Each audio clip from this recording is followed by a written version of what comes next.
I was driving by my son-in-law's house and decided to visit him, but when I saw my wife's car at the gate, I realized that something was wrong. I quietly approached the window, and what I heard inside rocked my world. I could not believe my ears because the woman I had shared my bed with for 40 years was planning my funeral. My name is Jerome, and I am 68 years old. I have spent my entire life working with my hands and my mind in the logistics industry, managing warehouses where a single mistake could cost millions. I learned to be quiet, I learned to observe, and I learned that the loudest person in the room is usually the one with the least power. For the past 5 years since my retirement, I have played the role of the simple old man taking care of his garden, driving an old Ford pickup, and letting my family believe I was just scraping by on a modest pension. They never knew about the heir's property in Georgia, 300 acres of prime timberland that had been in my family since Reconstruction. They never knew that as the sole executor, I had been quietly managing the timber rights, and that the land was now valued at over $4 million. I kept it secret because I wanted to see who my family really was without the filter of money. And today, standing outside that window, I finally saw their true faces. Before I tell you exactly what I heard and how I barely escaped with my life, please hit that like button and subscribe to the channel. Let me know in the comments. If you have ever discovered a secret that changed your entire life, I want to know I am not alone in this. It was a Tuesday afternoon, a day when my wife Maxine was supposed to be at her weekly prayer group meeting at the church. She had kissed me on the cheek that morning, handed me my coffee, and told me she would be back by dinner. I had decided to drive over to the upscale gated community where my daughter Candace and her husband Gavin lived. I had found a vintage electric train set at a flea market, the kind my grandson Tyler loved, and I wanted to drop it off as a surprise. My 2005 Ford F-150 rattled as I pulled up to the security gate of Willow Creek Estates. The guard knew me and waved me through, looking at my rusted truck with that familiar mix of pity and disdain that I had grown used to. I drove slowly, admiring the manicured lawns and the massive houses that looked more like museums than homes. Gavin, my son-in-law, was a real estate agent who loved to flash his wealth. He drove a Porsche, wore Italian suits, and always spoke to me as if he were explaining quantum physics to a toddler. As I approached their driveway, I prepared to park on the street so my oil-leaking truck would not stain their pristine pavers. But then I slammed on the brakes. Parked discreetly behind a row of tall hedges was a Buick LaCrosse. It was beige, practical, and unmistakable. It was Maxine's car. My heart skipped a beat. Why was she here? She was supposed to be on the other side of town praying for the salvation of souls. Was she sick? Had something happened to Candace? I turned off the engine and sat there for a moment. The silence of the neighborhood was heavy. My instincts, the same instincts that had saved me from falling crates and forklift accidents back in the warehouse, started screaming at me. Something was wrong. I did not go to the front door. I did not ring the bell. Instead, I grabbed the box with the train set and walked quietly across the grass, hugging the line of decorative bushes that surrounded the house. I moved like a ghost, despite my bad knee. I made my way to the back patio where Gavin had his outdoor office. The weather was nice, so the large bay windows were open just a crack, covered only by a thin screen. I heard laughter. It was not the joyous laughter of family. It was the cold, sharp laughter of conspirators. I froze, pressing my back against the brick wall. I recognized Gavin's voice immediately, arrogant and smooth. He said, "That old mule is stubborn, Maxine. He is never going to sign that, too. Power of attorney voluntarily. I have tried being nice. I have tried scaring him about his health. Nothing works. He just stares at me with those blank eyes." I felt a knot tighten in my stomach. He was talking about me. Old mule. That is what he called me behind my back. Then I heard a voice that broke my heart into 1,000 pieces. "It was Maxine," she replied. "Don't worry, Gavin. He trusts me. He thinks I am his guardian angel. I have already started switching his blood pressure medication with the sugar pills, and starting tomorrow, I am adding the special drops you gave me to his morning coffee."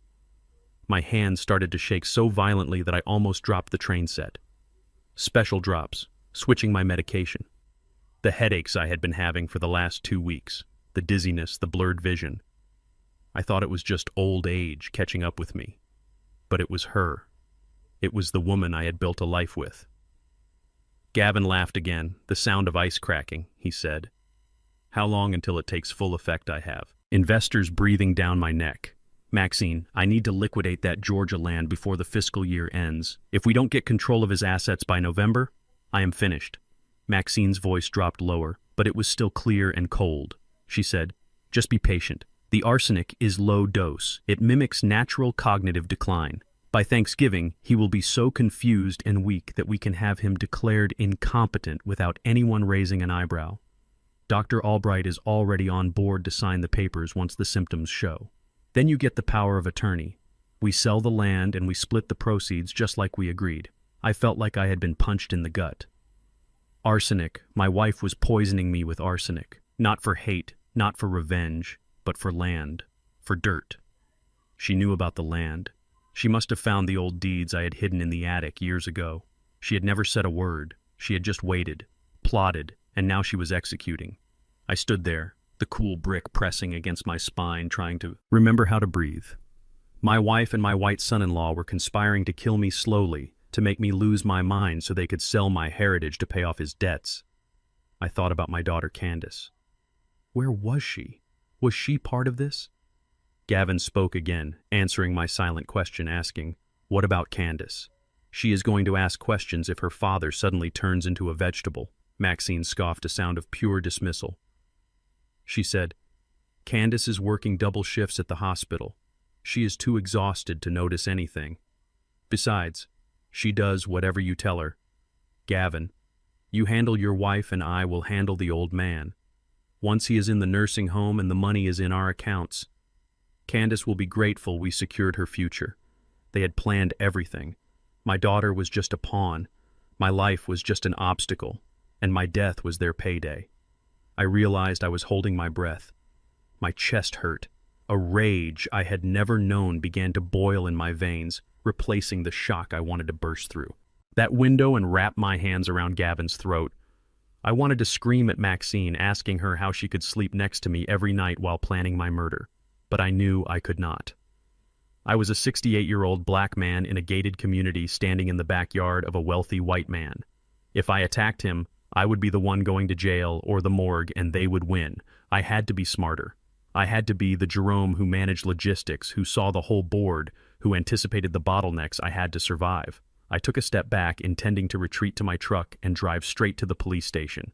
But in my anger, I was careless.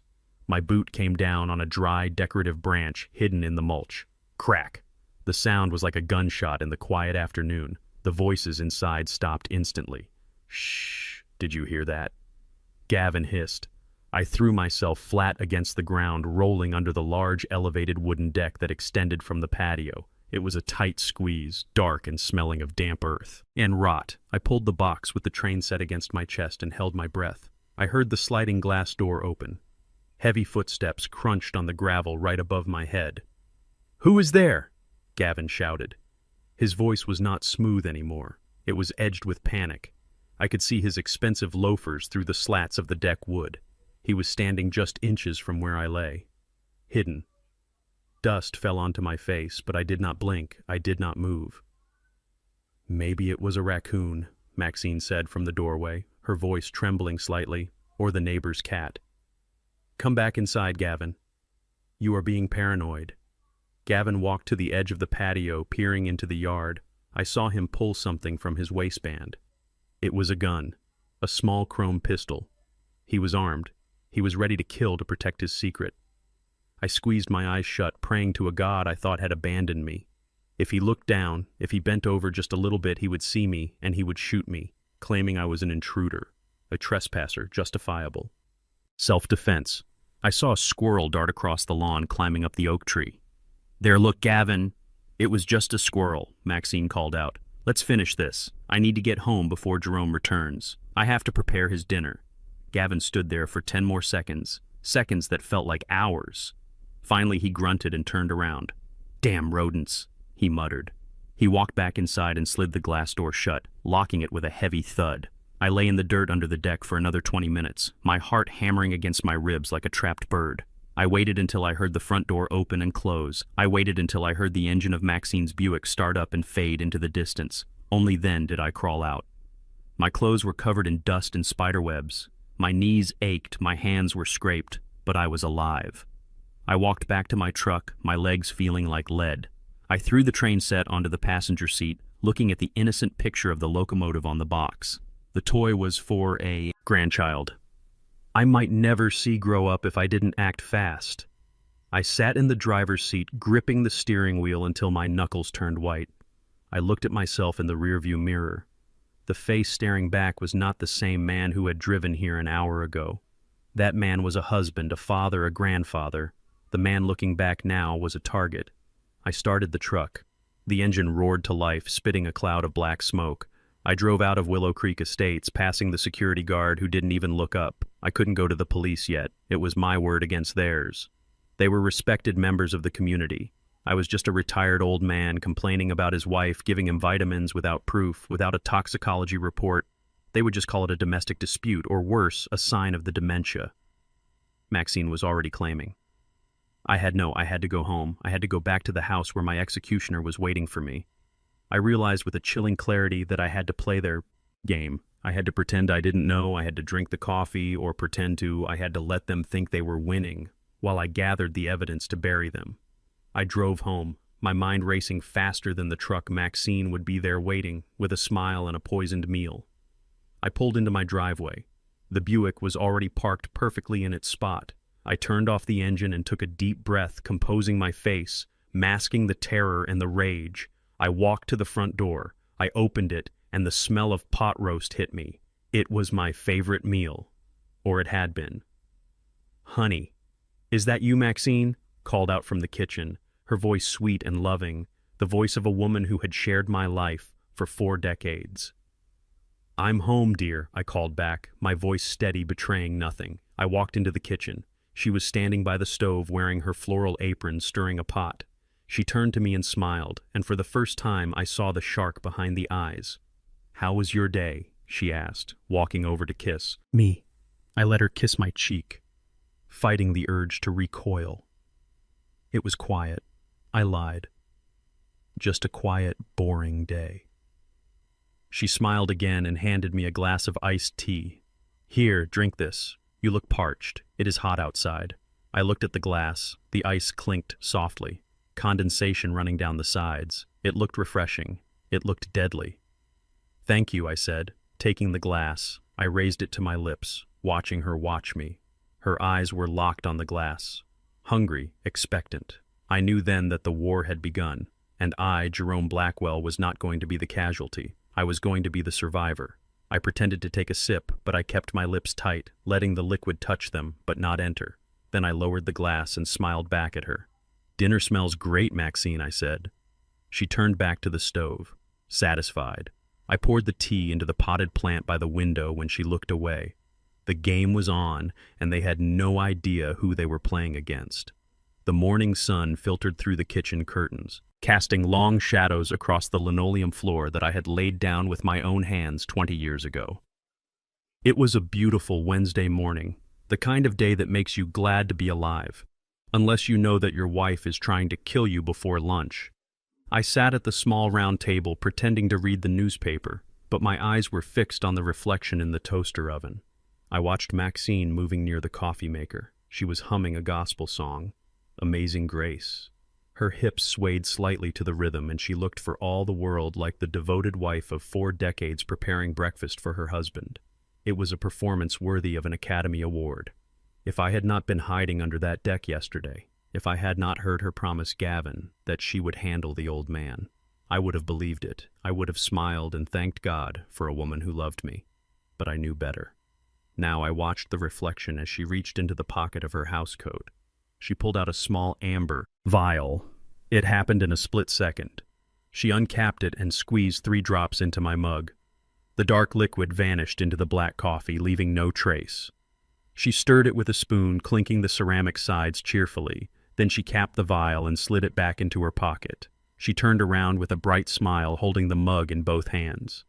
"Here you go, Jerome," she said, placing it in front of me. "Drink it while it is hot. You need your strength." The steam rose from the cup, carrying the rich aroma of roasted beans masked by the scent of betrayal. I looked at the black liquid swirling in the mug. It looked innocent.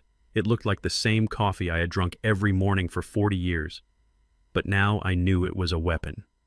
"Thank you, Maxine," I said, my voice raspy. I tried to keep my hand from trembling as I reached for the handle. She stood there hovering. Her hand rested on the back of my chair, her fingers tapping lightly. She was waiting, watching.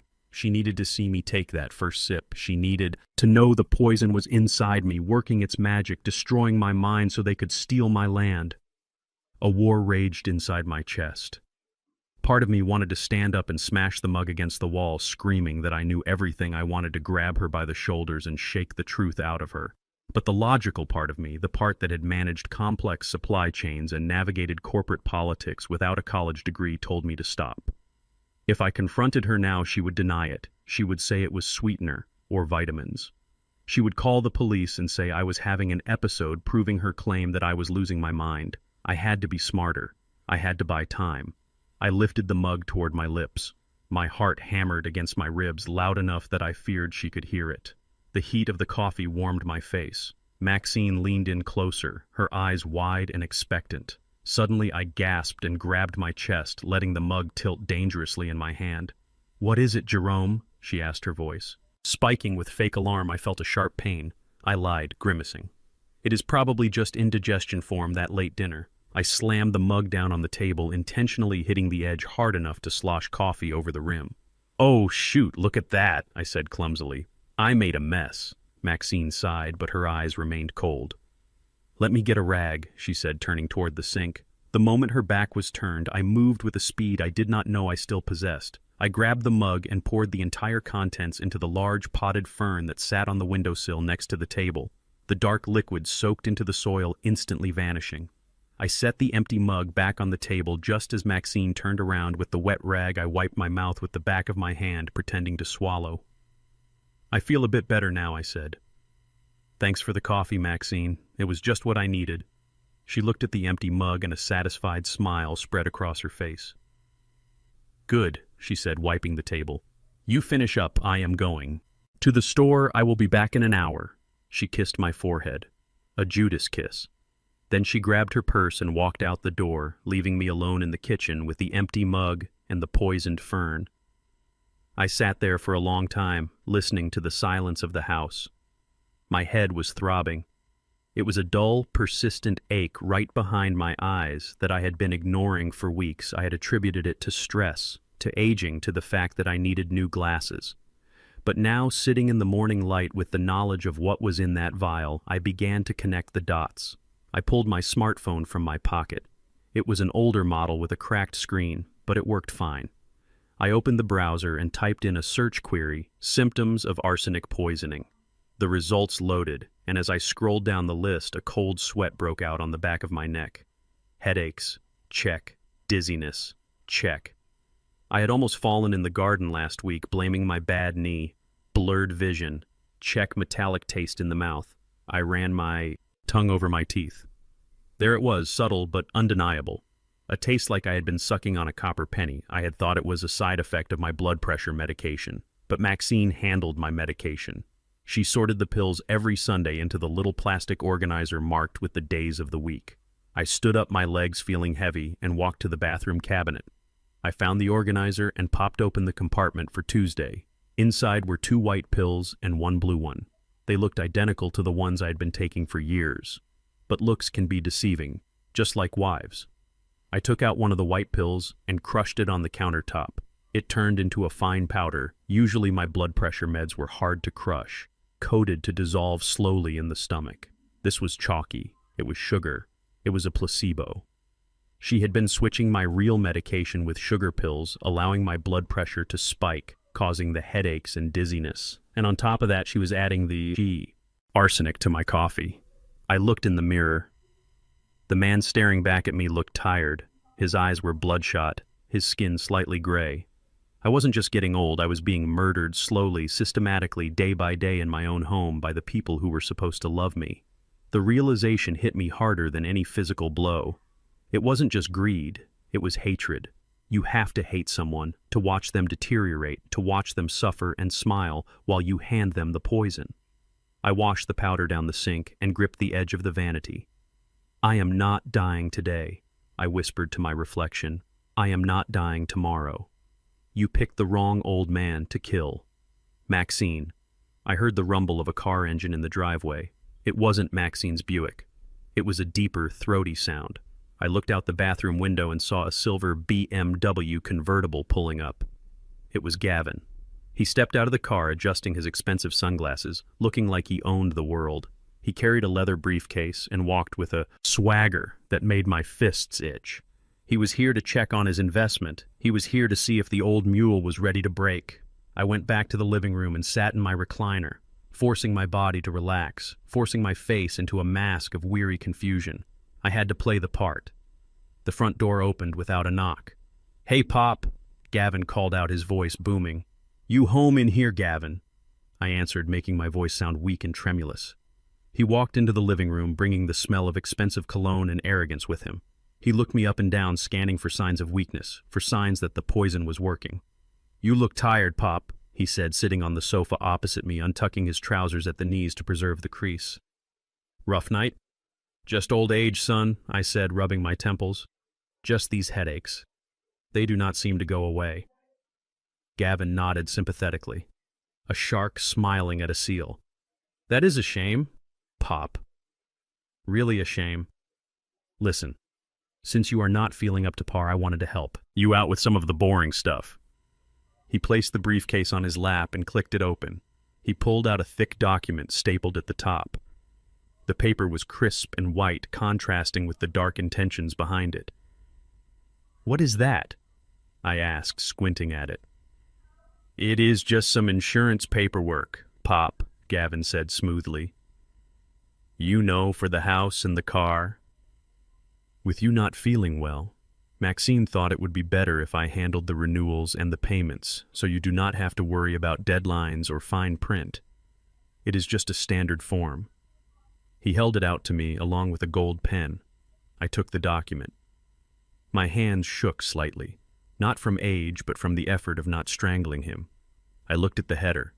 It did not say insurance, renewal. It said durable power of attorney in bold black letters. "This lets you handle the insurance?" I asked, playing dumb. "Everything," Pop Gavin said, leaning forward, his eyes intense. "It lets me handle everything.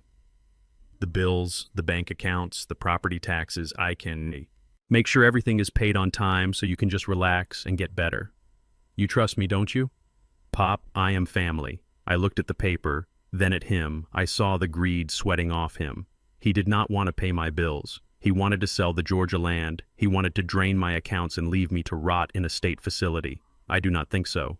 "Gavin," I said, handing the paper back, "I can still write checks. I can still read a calendar. I am not invalid." Gavin's smile faltered. The mask slipped for a second, revealing the predator underneath. "Come on, Pop. Do not be stubborn," he said, his voice hardening. "You are confusing things lately," Maxine told me. "You forget where you put your keys. You forget names. You are slipping, Pop. It is only a matter of time before you make a big mistake and lose everything. I am trying to protect you. I am fine," I said firmly. "I do not need protection. I need an aspirin." Gavin stood up abruptly, the document crumpling in his hand. "Listen to me, you old fool," he hissed, dropping the pretense. "Accidents happen, Pop. Especially to old men who live alone in big houses with slippery stairs. You could fall. You could take the wrong pills. You could have a stroke, and nobody would find you for days." It was a threat, clear and naked.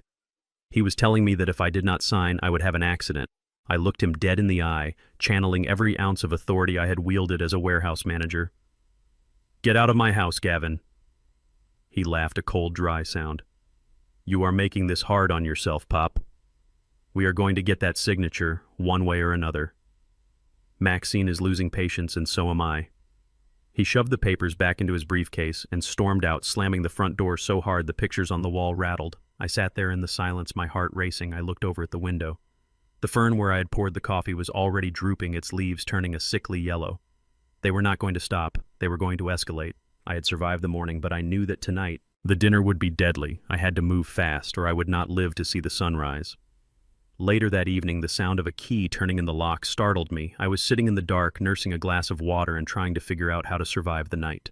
The door opened and my daughter Candace walked in. She looked like a ghost wearing blue scrubs that were wrinkled and stained with coffee. Her eyes, usually so bright and full of life, were sunken and rimmed with dark purple circles. She looked 10 years older than her 32 years. "Hey, Daddy," she whispered, dropping her heavy bag on the floor. "I just got off a double shift. I needed to see you." I stood up, my heart aching at the sight of her. I wanted to run to her and tell her everything, to scream that her husband was a monster and her mother was his accomplice. But I knew I could not. If I told her now, she would think I was hallucinating. She would call Gavin, and he would have the perfect excuse to lock me away. So I swallowed the truth and hugged her instead. She felt thin in my arms, too. Thin. "You are working too hard, baby girl," I said softly. "You need to rest." "I cannot rest, Daddy." She pulled away, her face tight with anxiety. "That is actually why I am here. Gavin has this incredible investment opportunity. It is a commercial real estate deal downtown, a once-in-a-lifetime thing. But his liquidity is tied up in other projects right now. He needs $20,000 by Friday to secure the contract, or we lose everything." My blood ran cold. She was working herself into an early grave to fund his gambling debts, and she did not even know it. He was bleeding her dry, and now he had sent her here to bleed me. "Candace," I said, keeping my voice calm, "I do not have $20,000 lying around. You know I live on a pension." "Come on, Daddy," she pleaded, her voice rising in pitch. "I know you have savings. Mom said you have money put away for emergencies. This is an emergency. If Gavin closes this deal, we are set for life. He can finally pay off the house, and I can stop picking up extra shifts. Please, Daddy, do it for me." I looked into her desperate eyes and saw the brainwashing Gavin had done a number on her, convincing her that his failures were just temporary setbacks on the road to greatness. He was using her love as a weapon against me. "I cannot do it, Candace," I said firmly. "I will not give Gavin another dime." Her face crumbled, but then it hardened. The desperation turned into anger, flash freezing in her eyes. "You do not trust him," she accused, stepping back. "You never have. You just want to see him fail." "I want to see you safe," I countered. "He is using you, Candace. He is drowning in debt, and he is dragging you down with him. There is no investment deal. He is lying to you." That was the wrong thing to say. The air in the room shifted instantly, charged with a sudden volatility. Candace stiffened her spine, her hands balling into fists at her sides. "How dare you?" she hissed. Her voice was not loud, but it cut deeper than any shout. "You have no idea what you are talking about. Gavin is a visionary. He is trying to build a legacy for us, for your grandchildren. And you are too stubborn and small-minded to see it. It is not about vision, Candace. It is about arithmetic," I said, trying to keep my frustration in check. "You are working double shifts while he drives a BMW and plays golf. Does that look like a partnership to you? He needs that car for his image," she shouted, defending him with a blind loyalty that terrified me. "You just cannot stand that he does things differently than you. You worked in a dusty warehouse your whole life. You punched a clock. You kept your head down. You are jealous." "Daddy, jealous?" I asked, incredulous. "Yes, jealous." She spat the words out like venom. "You are jealous because he is a white man who dreams big, and you are just a bitter old black man who settled for mediocrity. You hate that he has ambition. You hate that he wants more than this small life you built, and you hate that I chose him over your approval." The words hit me like physical blows, calling me mediocre, calling me bitter, accusing me of racial resentment against the man who was plotting my murder. I had worked double shifts in the heat and the cold to put her through nursing school. I had saved every penny so she could have choices. And now she was standing in my living room parroting the poison Gavin had whispered in her ear. "I am not jealous, Candace," I said, my voice trembling with suppressed rage. "I am terrified. He is not who you think he is. Open your eyes, baby girl. Look at the bank statements. Look at where the money really goes." "I have seen enough," she interrupted, grabbing her bag. "You are selfish. You are a selfish old man who would rather sit on his pile of pennies than help his own daughter succeed. I hope you enjoy your money, Daddy. I hope it keeps you warm because you are pushing us away." She turned on her heel and stormed out the door, slamming it behind her. The silence that followed was heavy and suffocating. I stood there alone in the dim light, feeling a profound isolation. I had lost her. Gavin had twisted her mind so thoroughly that she saw her savior as her enemy and her executioner as her hero. I sank onto the sofa, burying my face in my hands. I was completely alone. My wife wanted me dead. My son-in-law wanted my land. And my daughter thought I was a villain. The walls of the house I had built felt like they were closing in on me, but I could not give up. Not now. If I gave up, they would kill me. And then they would destroy Candace. Once I was gone, Gavin would drain the inheritance and leave her with nothing but debt and a broken heart. I had to protect the one thing they wanted most. The land. A sudden thought pierced through my despair. The deed. The original deed to the Georgia property, along with the updated survey maps and the timber valuation reports, I kept them in the small wall safe behind the painting in the study. Only Maxine and I knew the combination. I had not checked it in months, assuming it was secure. I stood up and moved quickly through the quiet house. The floorboards creaked under my boots, sounding like alarm bells in the night. I reached the study and closed the door softly. I took the painting of the old church down from the wall, revealing the steel face of the safe. My fingers trembled as I spun the dial. Right to 24, left to 10, right to 5. Click. I pulled the handle. The heavy metal door swung open. My stomach dropped. The safe was empty. The thick manila envelope that held the future of our family was gone. I felt around inside, hoping it had been pushed to the back, but my fingers met only cold steel. It was gone. The deed, the surveys, everything I needed to prove the value of the land, everything I needed to stop Gavin from selling it quickly. It was all gone. I stood there staring into the empty metal box, realizing the extent of my stupidity. I had underestimated Maxine. I thought she was just starting her plan, but she was already steps ahead of me. She must have taken them weeks ago, maybe months, giving them to Gavin so he could start lining up buyers. I closed the safe and hung the picture back up. My hands were steady now, steadied by a cold, hard realization. I walked back to the bedroom. Maxine was in the bed, sleeping soundly on her side, her breathing rhythmic and peaceful. She looked innocent in the moonlight, the woman I had loved for 40 years, but she was not sleeping next to her husband. She was sleeping next to her victim. She had stolen the deeds. She had poisoned my coffee. She had turned my daughter against me. And now she was lying there dreaming of the day I would stop breathing. I looked at her, and I felt the last ember of love for her die inside my chest. It turned into ash, cold and gray. She thought she had disarmed me. She thought she had taken my shield, but she did not know I had made digital copies of everything 5 years ago, encrypted and stored on a cloud server. She did not know existed, and she did not know that the power of attorney she wanted me to sign was useless without my consent, because the land was held in a way they did not understand. Yet I climbed into bed carefully, not wanting to wake the snake. I lay on my back, staring at the ceiling, listening to her breathe. "You took the paper, Maxine," I thought to myself, "but you did not take the power. You made a mistake. You left me alive, and tomorrow I was going to make you regret that I slipped out of the house before the sun fully crested the horizon, leaving Maxine snoring softly in the bed we had shared for 40 years. My destination was not the police station, but a small 24-hour diner on the edge of town where the coffee was strong and the booths were high enough to hide secrets. I was meeting Kofi, my oldest friend and a retired detective who still had ears on the street and access to databases. He probably should not have. Kofi was already there nursing a black coffee, his face grim. He did not waste time with pleasantries or small talk concerning the weather. He slid a thick manila envelope across the formica table toward me. His eyes, usually warm with humor, were cold and hard like flint. "You are not going to like this, Jerome," he said, his voice low and gravelly. "I dug deep, just like you asked. Your son-in-law. Gavin isn't just bad with money. He is drowning." I opened the envelope. The first thing I saw was a photograph of Gavin walking out of a notorious underground casino downtown, followed by a list of numbers that made my head spin. $2.4 million.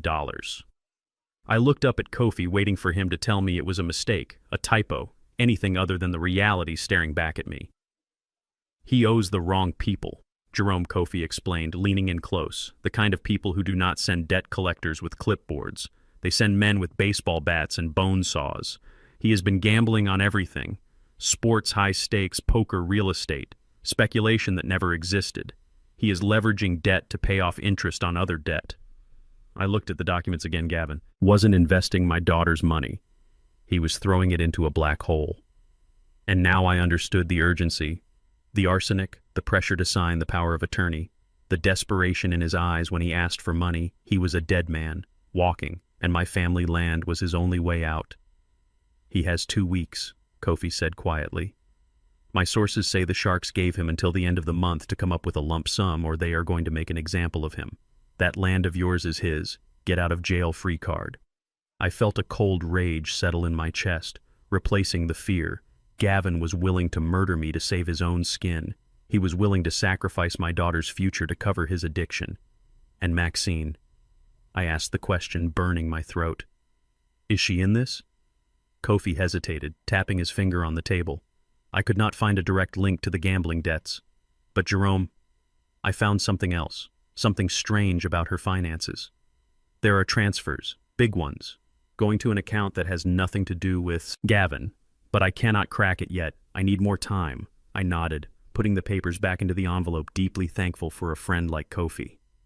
Watch your back, Jerome, he warned as I stood up. These people are cornered animals, and cornered animals bite. I drove home with the weight of the truth pressing down on me. Gavin owed $2.4 million. He wasn't just a failure. He was a ticking time bomb. And Maxine was hiding something else, something separate from Gavin's mess. When I pulled into the driveway, the house was quiet. Maxine's car was gone, likely to her weekly hair appointment, which gave me a narrow window of opportunity. I needed to find the missing deeds to the land, and I needed to find out what Kofi had missed. I entered the house, my senses on high alert. I went straight to the room. Maxine called her sewing room. It was her sanctuary, a place she rarely let me enter, claiming I would mess up her patterns. But today I did not care about patterns, I cared about survival. I started with the filing cabinet tucked in the corner. It was locked, but a logistics manager knows that most home locks are a joke. I used a thin screwdriver from my pocket and popped the mechanism in seconds. I rifled through the hanging folders, scanning for the deed to the Georgia land. It wasn't there, but as I reached the back of the drawer, my fingers brushed against a false bottom. It was a metal panel painted to match the drawer, but slightly loose. I pried it open. Inside there were no land deeds. Instead, there was a stack of bank statements bound with a rubber band and a small leather notebook. I opened the top statement. It was from a bank in Delaware, an account I had never seen. The name on the account was Maxine Blackwell, but the transaction history was what stopped my heart. Every month for the past 20 years, there was a transfer.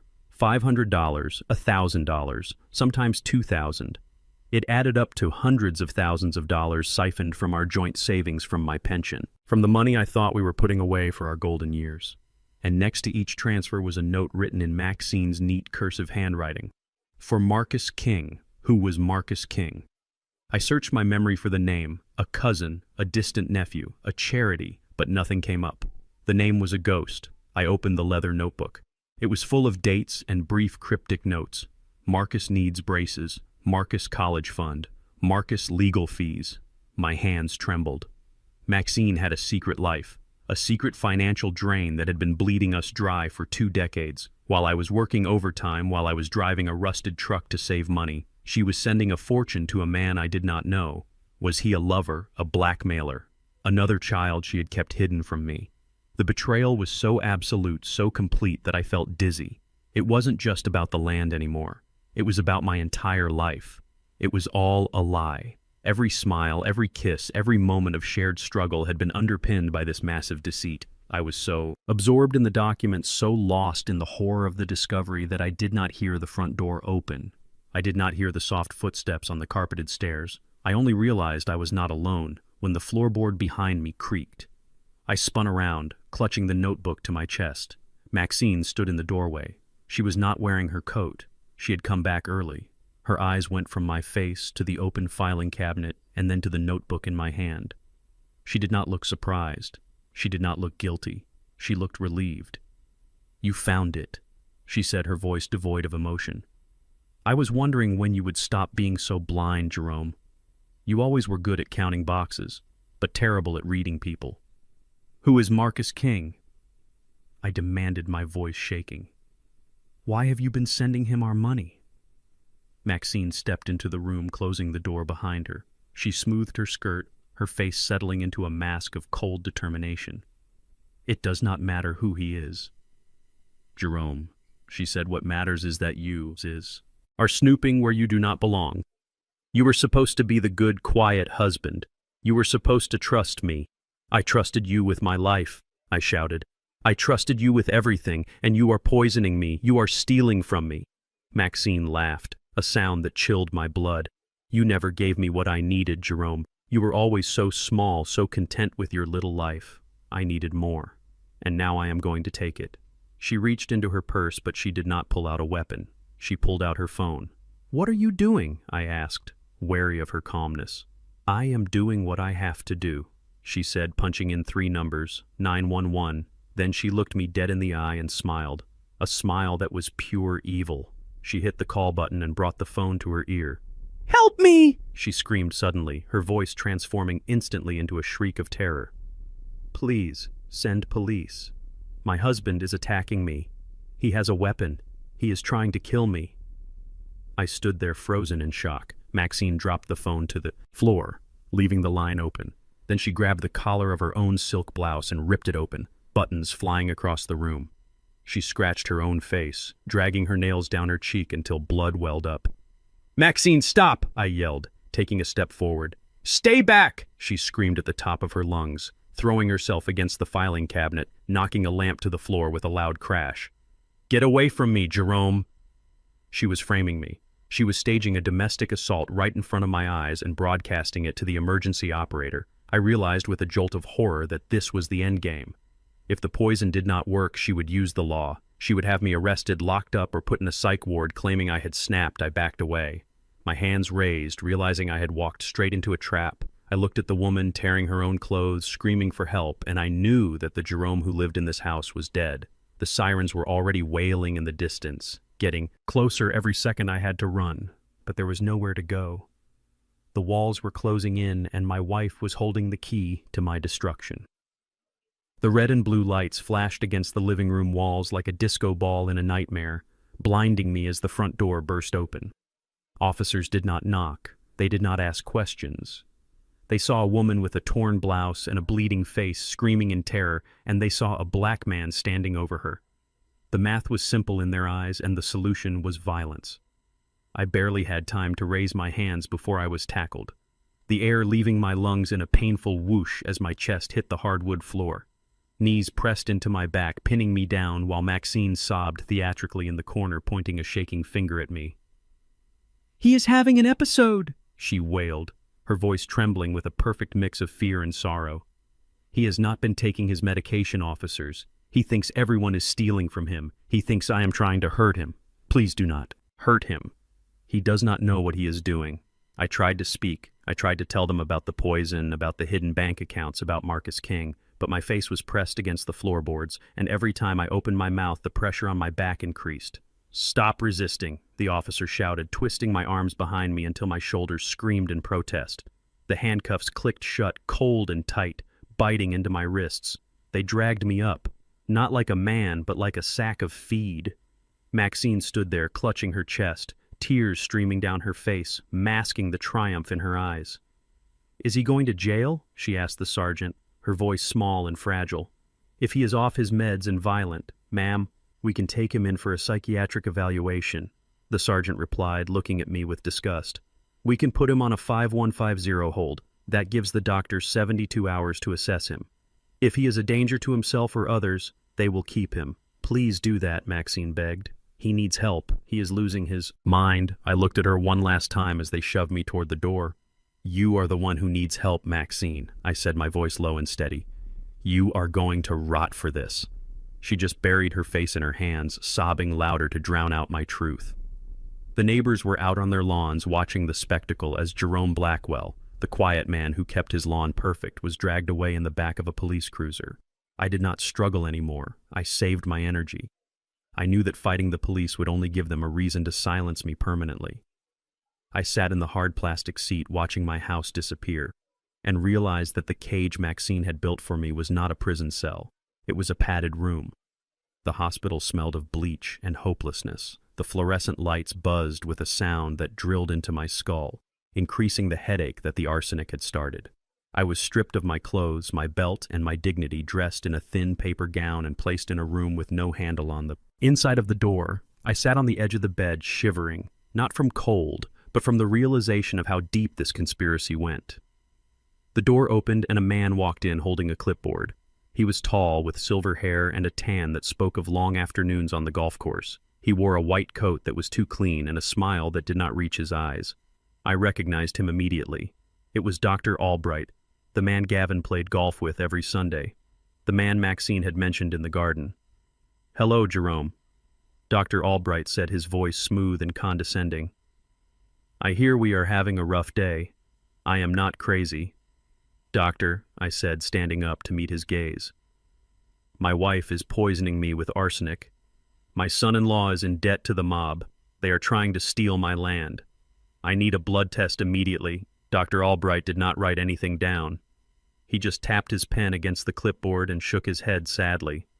"Paranoid delusions, aggression, conspiracy theories. It is exactly as your wife described. The dementia is progressing faster than we thought." "I am not delusional." I stepped forward, my fists clenched. "Check my blood.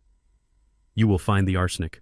"You are agitated, Jerome," Dr. Albright said, taking a step back. He snapped his fingers and 2 large orderlies appeared in the doorway. "Listen to me. I am a wealthy man. I can pay for a test," I shouted, desperate now, realizing the walls were closing in. "We are going to give you something to help you relax, Jerome," the doctor said, ignoring my plea entirely. "You need to sleep. The brain needs rest to heal." The orderlies grabbed me, holding my arms like vices. I struggled, but I was an old man, weakened by poison, fighting 2 giants. Dr. Albright approached with a syringe, the liquid inside clear and terrifying. "This is for your own good," he said. I felt the prick of the needle in my shoulder, and then the cold fire of the sedative spreading through my veins. My legs turned to rubber. The room began to spin, tilting on its axis. I saw Dr. Albright smiling that shark smile as the darkness rose up to swallow me. "Make sure he stays under for at least 12 hours, he told the orderlies. "Tell his family he is resting comfortably." The last thing I thought before the blackness took me was that I had failed. I was going to die in this room, and they were going to get away with it. I woke up drowning in a thick gray fog. My mouth tasted like cotton and copper. My limbs felt heavy, as if they were made of lead and not flesh. I blinked, trying to clear the blur from my vision. The room was dim, the only light coming from the hallway through the small observation window in the door. I was still alive, but I was weak.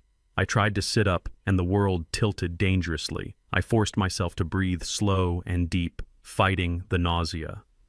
The clock on the wall said it was 3 in the morning, the graveyard shift, the time when the hospital was quietest, the time when things could happen unseen. I needed to move fast before Albright came back with another dose. I needed an ally. The door creaked open softly. A nurse slipped in, carrying a tray with a small paper cup and a pitcher of water. She was young, African-American with tired eyes and braids pulled back into a tight bun. She looked at me and I saw a flicker of surprise that I was awake. "Mr. Blackwell," she whispered, checking her watch. "You should be out cold with the dose they gave you." "I have a high tolerance." I rasped, my voice sounding like gravel scraping together. "I need you to listen to me." She hesitated, her hand hovering over the tray. "You need to take your water and go back to sleep." The doctor left strict orders. "The doctor is trying to kill me," I said, forcing the words out through my dry throat. "He is a friend of the man who is stealing my life." The nurse took a step back, her face closing off. "Look, Mr. Blackwell, I read your chart. Paranoia is a symptom of your condition. I am not paranoid. I am poisoned," I said, leaning forward, gripping the bed rail. "Look at my eyes. Look at the lines on my fingernails. Those are Mies lines, a sign of heavy metal poisoning, arsenic." She paused, looking at my hands involuntarily. I saw the curiosity war with her training. "I do not have time to convince you with words," I said. I reached down to my ankle. It was a struggle, my body protesting every movement, but I managed to pull off the thick wool sock I had been wearing when the police took me. They had taken my shoes and my belt, but they had left my socks. Inside the toe of the sock, rolled tight and wrapped in a rubber band, was a small bundle. I pulled it out and held it up. It was a roll of $100 bills, $5,000 that I always kept on me for emergencies, a habit from the old days when cash was the only thing you could trust. I unwrapped the roll. The sight of the money made her eyes widen. "I am not crazy," I said, holding the cash out to her. "This is $5,000. It is yours, all of it. If you do two things for me." She looked at the door, then back at the money. "What things?" she whispered. "Draw a vial of my blood. Right now, before the arsenic leaves my system, send it to an independent lab, not the hospital lab. And make one phone call." "Who do you want me to call?" she asked, her voice trembling. "Angela Rossi," I said. "The name of the toughest civil rights attorney in the state, a woman who ate corrupt doctors for breakfast. Tell her Jerome Blackwell has the money and he has the proof. Tell her to get me out of here." The nurse looked at me, searching my face for signs of madness.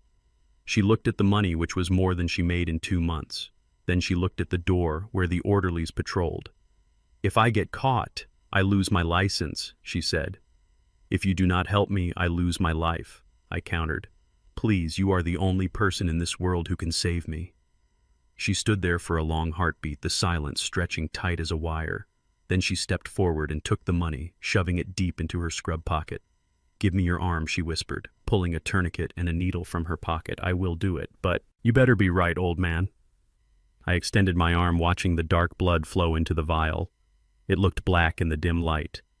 It was the evidence that would hang them all. "Make the call," I said as she capped the vial. "Make the call and tell her to bring a judge." She nodded, slipping the vial into her pocket alongside the cash. "I will make the call," she promised. She slipped out of the room, leaving me alone in the dark again. But this time, I wasn't helpless. The fog was lifting.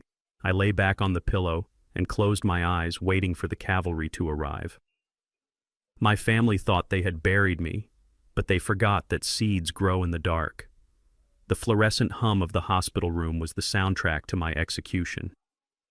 Dr. Albright stood by the bed, holding the clipboard that would sign away my freedom.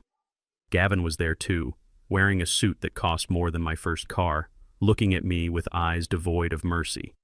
He tapped the pen against the paper, a rhythmic clicking that sounded like a countdown sign here. Albright said, pointing to the line on the commitment papers, "This grants permanent medical and financial guardianship to your son-in-law. It is for the best. Jerome, you are not capable of making decisions anymore." I sat on the edge of the bed, my head lolling to the side, feigning the stupor of the sedatives inside my mind was sharp, a razor blade waiting to cut, but my body was heavy. I could not fight them physically. Gavin leaned in, his breath smelling of mints and rot. "Do not worry, Pop," he whispered. "I will take good care of everything, especially the land." He put the pen to the paper, ready to sign on my behalf, ready to seal my fate. Suddenly, the double doors of the ward swung open with a crash that made Albright jump. A woman strode in, heels clicking on the linoleum like gunfire. She was small, fiercely Italian, and dressed in a power suit that screamed authority. "Angela Rossi, step away from my client," she barked, her voice echoing off the sterile walls. Albright puffed up his chest indignantly. "Who do you think you are?" "This is a restricted area. I am the person who is going to strip the license from your wall if you do not drop that pen right now," Rossi said, slamming a folded document onto the tray table. "This is a court order signed by Judge Holloway 10 minutes ago granting me immediate temporary custody of Mr. Jerome Blackwell, pending a toxicology investigation." Gavin turned pale, the pen slipping from his fingers. "What is this?" "You cannot do this. He is sick. He needs help. He needs protection from you," Rossi countered, stepping between Gavin and me. "I have an independent blood panel here, showing lethal levels of arsenic. The police are on their way to seize his medical records. If you sign that paper, Mr. Gavin, I will add fraud and kidnapping to the list of charges you are already facing." Gavin backed away, his hands raised in surrender, panic flaring in his eyes. "We were just following Dr. Orders," he stammered, looking at Albright. I kept my head down, hiding the triumph in my eyes. Rossi had come just in time. She signaled to the orderlies behind her. "Get Mr. Blackwell a wheelchair, we are leaving." As they wheeled me out, I let a line of drool escape my lips, playing the part of the broken man perfectly. Gavin watched me go, his fists clenched, his plan crumbling. but he did not know the half of it. He thought he had lost a prisoner. He did not realize he had just released a hunter. The ride home was silent. Rossi drove her luxury sedan with the precision of a tank commander. She had wanted to take me to a safe house, but I insisted on going back. I told her I needed to be in the belly of the beast to finish them. She agreed reluctantly on the condition that she would have a team monitoring the house from a van down the street. When they wheeled me into my own living room, Maxine was waiting. She played the role of the relieved wife, crying crocodile tears, thanking Rossi for bringing me home. But when Rossi left with a stern warning that she would be watching, Maxine's demeanor changed instantly. The moment the door clicked shut, she wiped her eyes and looked at me with disgust. "Put him in the corner," she told Gavin, who had followed us home in his own car. "He stinks of the hospital." They parked my wheelchair facing the window away from the center of the room, treating me like a piece of furniture that had outlived its usefulness. I slumped in the chair, my chin on my chest, staring blankly at the floor pattern, but my ears were wide open. Maxine and Gavin sat at the dining table, opening a bottle of wine to celebrate their narrow escape. They thought I was vegetable sedated into oblivion by the drugs Albright had pumped into me before I left. "That was too close," Gavin said, his voice shaking slightly. "Rossi is a shark, if she digs too deep into the toxicology." "Relax," Maxine interrupted, pouring wine. "The arsenic levels were low enough to be environmental. We can blame it on the old pipes or the fertilizer he uses in the garden. The important thing is he is here. He is helpless, and we still have the papers?" Gavin took a long drink. "We need to move fast. The investors are giving me until Friday. If I do not have the deed transfer initiated, they are going to break my legs." "Do it now," Maxine said, looking at my back with cold indifference. "He is out of it. Put the pen in his hand. Guide it if you have to. Once we have the signature on the deed transfer and the power of attorney, we can sell the land by tomorrow afternoon." They discussed the numbers openly in front of me, splitting the profits of my life's work. Maxine talked about sending a large sum to Marcus King, finally revealing that he was in trouble with the law and needed bail money. Gavin talked about paying off the mob and buying a new boat. I listened to every word, cataloging their greed, fueling my rage. They were dissecting my life, dividing the spoils while the body was still warm. They did not see a father or a husband. They saw a signature. They saw a check. I focused on my breathing, slow and shallow, waiting for the moment. They were so confident, so arrogant. They thought the drugs had wiped my mind. They did not know that the only thing keeping me in that chair was the promise of their total destruction. "All right, Pop. Time to do your civic duty," Gavin said, walking over to me. He smelled of wine and desperation. He spun my wheelchair around so I faced the table. On the surface, spread out like a feast, were the documents. The deed to the Georgia land, the irrevocable transfer of assets, the power of attorney. Maxine stood behind me, her hands on my shoulders, squeezing hard enough to bruise. "Wake up, old man," she hissed in my ear. "Just one little scribble and you can go back to sleep forever." Gavin clicked a gold pen and jammed it into my trembling hand. "Sign. Right here." Pop, lightly tapping the signature line. "Just your name. Jerome Blackwell. That is all we need." My hand shook violently, not because I was weak, but because I was fighting the urge to stab the pen into his eye. I let the tip of the pen hover over the paper, making ink blots. "Help him," Maxine ordered. "Guide his hand." Gavin grabbed my wrist, his fingers digging into my skin, forcing the pen down. "Just sign it, you old mule," he muttered. I let my hand go limp, forcing him to do the work. But then at the last second, as the pen touched the paper, I seized control. I channeled all my anger, all my betrayal into my fingers. I did not sign Jerome Blackwell. With a jerky, spastic motion, I scrawled 3 words across the signature line in big, jagged letters. "I know everything." The letters were messy looking, like the scratchings of a madman, but they were legible. Gavin did not even look. He was so eager, so blinded by the need to get it done, that he snatched the paper away the moment the ink stopped flowing. "Done!" he shouted triumphantly, waving the document in the air. "We got it. Maxine, we are rich." He shoved the paper into his briefcase without a second glance, snapping the lock shut as if he were trapping a demon inside. He did not see the message. He did not see his death warrant. He only saw the dollar signs. Maxine patted my head like I was a dog. "Good boy, Jerome," she said. "Now you can rot in peace." I slumped back in the chair, letting my mouth hang open, letting a line of drool drip onto my shirt. Inside, I was smiling a wolfish grin. They had their paper, but they had signed a contract with the devil, and collection day was coming sooner than they thought. I watched Gavin strut out of the house, briefcase in hand, heading to his victory dinner. He thought he had won, he thought it was over, but the dinner was just the beginning. Tonight, I would rise from this wheelchair, and I would turn their celebration into a wake. The restaurant was called the Obsidian Room, and it was the kind of place where a bottle of water cost more than my hourly wage back at the warehouse. The walls were lined with black velvet, and the chandeliers dripped crystals like frozen tears. Gavin had rented the entire private banquet hall for his victory lap. He pushed my wheelchair over the plush carpet, parading me past the round tables like a prize bull at a county fair. Only I was the bull he intended to slaughter. I slumped in the chair, my head lolling to the right, keeping my mouth slightly open to maintain the illusion of a medicated invalid. My eyes were half closed, but I saw everything.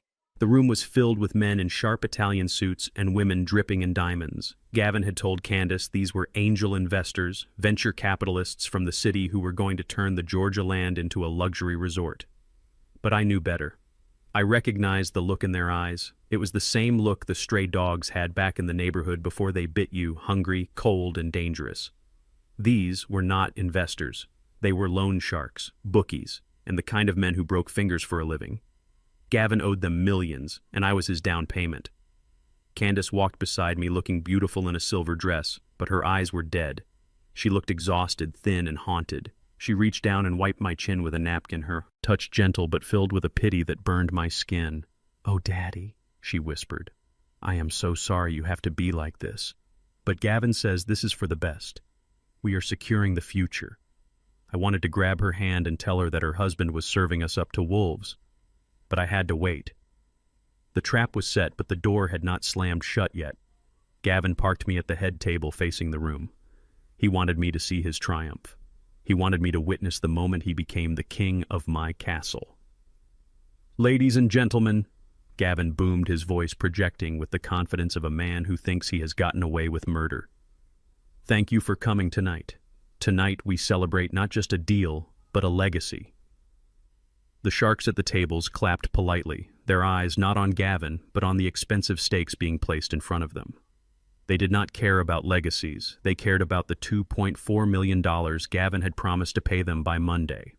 I sat there staring at the white tablecloth, gripping the armrests of the wheelchair so hard my knuckles ached. The anger inside me was a physical thing, a hot coal in my chest burning through the sedative fog I had pretended to be in. I watched Gavin work the room, shaking hands, laughing too loud, pouring expensive champagne. He was high on adrenaline, high on the belief that he had outsmarted the old black man. He leaned down to me, whispering in my ear so no one else could hear. "Enjoy the view. Pop, this is what success looks like. Try not to drool on the tablecloth. It is Egyptian cotton." He patted my shoulder condescendingly and walked back to the microphone, tapping it to get everyone's attention. The room went quiet. The sharks stopped eating. The air grew heavy with expectation. "I would like to propose a toast," Gavin said, raising his glass of champagne. The light caught the gold of his watch, a watch he had probably bought with the money Maxine had stolen from me. "To vision," he declared, "to the future and to the difficult decisions we have to make to get there." He turned and pointed his glass directly at me. "Most of all, I want to thank my father-in-law, Jerome." Gavin said, his smile widening, showing all his teeth. "He is a man of the past, a man who worked hard with his hands but did not have the head for the big picture." A few people chuckled. Candace looked down at her plate, embarrassed. For years, that prime timberland in Georgia sat rotting just like Jerome here. Gavin continued, cruel and sharp. He held on to it out of stubbornness, out of some misguided sense of tradition. He was a mule pulling a plow in the age of tractors. The laughter grew louder this time. It was mocking, derisive. The sharks were enjoying the show, but nature has a way of correcting mistakes, Gavin said, walking over to stand right next to my wheelchair. He placed a hand on my head, patting me like a dog. "Nature clears out the dead wood to make room for new growth, and Jerome here, well, he expired right on time." He leaned in close to my face, his eyes gleaming with malice. "Thanks for getting out of the way, Pop," he said loud enough for the front tables to hear. Thanks for losing your mind so I could use mine. You served your purpose. Now you can just fade away. He raised his glass higher. To the new ownership, to the Blackwell estate which is about to become the Gavin Miller empire.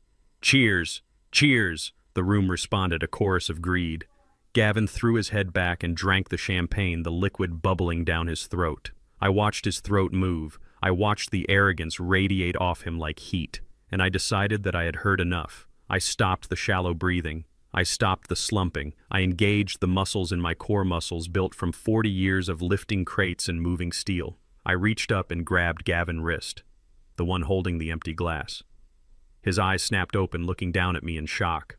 I did not let go. I squeezed. My grip was iron. The glass slipped from his fingers and shattered on the floor. The sound was like a gunshot silencing the room. Gavin tried to pull away, but I held him fast. Pop, he stammered, confusion clouding his face. Let go. You are hurting me. I slowly lifted my head. The vacant look was gone from my eyes, replaced by a fire that made him flinch. I used his arm as leverage and pulled myself up. The wheelchair rolled backward, hitting the wall with a dull thud. I stood up straight, unfolding to my full height of 6 feet 2 inches. I smoothed the front of my suit jacket, which Maxine had put on me earlier, like she was dressing a corpse. The room was deathly silent. You could hear a pin drop. You could hear Gavin breathing, hitching in his throat. Jerome. Dr. Albright stood up from a nearby table, his face pale. Sit down. You are having an episode. I ignored him. I did not look at Albright. I did not look at the sharks. I looked only at Gavin. I reached out with my other hand and plucked the microphone from his trembling fingers.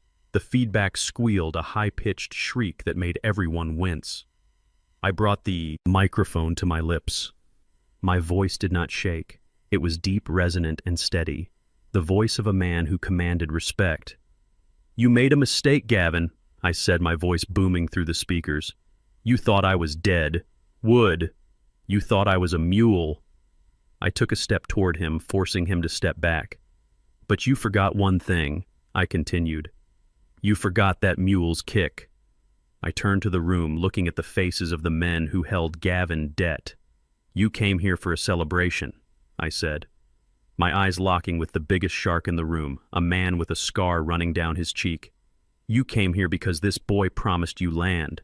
He promised you millions. He promised you a payday. I reached into my inside pocket. Gavin flinched, thinking I had a gun. But I pulled out a folded piece of paper. I unfolded it slowly, deliberately. This is a copy of the deed transfer. Gavin signed yesterday, I said, holding it up. Gavin lunged for it. Give me that. I backhanded him. It was a short, sharp blow that sent him stumbling back, into the table, knocking over glasses and silverware. Sit down, boy, I roared. Gavin fell into a chair, clutching his cheek, terrified. I turned back to the crowd. He signed this, thinking he was taking control, I said. But he did not read the signature line. I tossed the paper onto the table in front of the scarred man. Read it. The man picked it up. He looked at the signature line where I had scrawled, I know everything. He looked up at me and then at Gavin. A cruel smile played on his lips. This paper is worthless, I announced. The land in Georgia was placed into an irrevocable trust 3 days ago. It cannot be sold, it cannot be transferred, and it certainly cannot be used to pay off gambling debts. The room erupted in murmurs. The sharks stood up. Gavin, I said, stepping closer until I was looming over him. I am awake, and I am here to tell you that this is not a celebration. I leaned down the microphone, amplifying my whisper into a roar. I am not dead, son, and this party, this is your funeral. The silence in the banquet hall was heavy and suffocating, like a wool blanket soaked in water. Gavin sat slumped in his chair, his face the color of ash, his arrogance stripped away, leaving only a terrified boy in a man's suit. The sharks at the tables were murmuring, their eyes darting between the worthless deed on the table and the man who owed them millions. But I was not finished with Gavin yet, not by a long shot. I had destroyed his financial future, but now I had to destroy the hold he had on my daughter. I turned my back on him slowly, deliberately, showing him he was no longer a threat to me. I looked at Candace. She was standing near the head table, her hands covering her mouth, her eyes wide with confusion and fear. She looked at me, and then at her husband, trying to piece together the shattered fragments of her reality. Daddy, she whispered, her voice trembling. What is going on? What do you mean you know everything? I walked toward her, my steps heavy on the plush carpet. I stopped, just a few feet away, close enough to see the tears welling in her eyes, close enough to see the exhaustion etched into her beautiful face. I am doing this for you. Baby girl, I said, my voice softening just a fraction. I am doing this to show you who he really is. Candace shook her head, denial already rising in her throat. No. Daddy, stop it. You are ruining everything. He ruined it, Candace, I said, pointing a finger at Gavin without looking at him. He ruined it the day he decided you were nothing more than a paycheck. He ruined it the day he decided to betray you in the worst way possible. I reached into my pocket and pulled out a small black remote control Kofi. My friend and former detective had been busy. While I was playing the invalid in the wheelchair, Kofi had hacked into the venue audio-visual system. He was sitting in a van outside right now waiting for my signal. Look. The screen, Candace, I commanded, pointing to the massive projection screen behind the stage that was currently displaying a loop of Gavin and Candace wedding photos. She hesitated, but her eyes drifted upward. I pressed the button. The wedding photos vanished. The screen flickered and then a new image appeared. It was high resolution, grainy but unmistakable. It showed Gavin sitting at an outdoor cafe holding hands with a woman. She was laughing, throwing her head back, and Gavin was looking at her with a look of pure lust. The woman was not a stranger. It was not some random girl from a bar. It was Sheila Maxine, best friend. The woman who had sat in the front row at Candace's wedding. The woman who came to our house for Thanksgiving. A gasp went through the room. I heard chairs scraping as people leaned forward to get a better look. Candace froze. She stared at the screen, her mouth opening and closing soundlessly. I pressed the button again. A new photo appeared. This one was more intimate, Gavin and Sheila walking into a hotel room, his hand resting possessively on her lower back, and another Gavin kissing Sheila in his car, the BMW that my daughter was working double shifts to pay for. Candace made a sound, a low, wounded noise like an animal in a trap. She looked at Gavin, her eyes burning. Is that true? She asked, her voice barely a whisper. Is that? Sheila. Gavin scrambled up from his chair, his hands waving frantically. Candace, baby, wait, it is not what it looks like. He doctored those photos. The old man is crazy. He is trying to frame me. I did not say a word. I just pressed the button one more time. A video started playing. It was footage from a security camera clearly taken from inside a hotel hallway. It showed Gavin and Sheila leaving a room together, disheveled and smiling. Gavin slapped her on the rear playfully, and Sheila giggled, leaning in to whisper something in his ear. The date stamp on the video was from 3 days ago. 3 days ago when Candace was working an overnight shift at the hospital to pay for this party. Candace turned to Gavin, her face a mask of absolute betrayal. You slept with her, she screamed. You slept with my mother's best friend. Gavin stammered, sweat pouring down his face. Candace, please listen. I stepped between them, blocking his path to her. You think that is the worst of it? I asked Candace, my voice grim. You think his infidelity is the only secret? Candace looked at me, tears streaming down her face, ruining her makeup. What else, Daddy? What else could there possibly be? I looked at her with infinite sadness. This next part was going to hurt her more than the cheating. It was going to break her heart, but it was the only way to save her life. Your mother knows, I said. Candace shook her head. No, Mommy would never. She loves me. She would never let him do this. I raised the remote again. Listen. I pressed the play button for the audio file Kofi had extracted from the bugs we planted in the house. The sound of my wife Maxine's voice filled the banquet hall, amplified by the expensive speakers. It was crystal clear, terrifyingly casual. The recording began mid-conversation. Gavin's voice came first, whining and petulant. But Sheila is getting demanding. Maxine, she wants me to take her to Cabo. I cannot afford Cabo and pay the interest on the loans. Then, Maxine's voice, smooth and cold. Listen, Gavin, I do not care who you screw. You can sleep with the whole church choir for all I care. Just make sure Candace does not find out. We need her to keep picking up those shifts. If she leaves you, or if she stops working, we lose our cash flow. Let him have his fun. Sheila is good at keeping secrets. Just keep Candace happy enough to keep signing the checks. As long as that girl is working, she is paying for our future." The recording ended, leaving a silence so profound it felt like the air had been sucked out of the room. Candace stood there looking as if she had been struck by lightning. Her knees buckled and she sank to the floor, her silver dress pooling around her.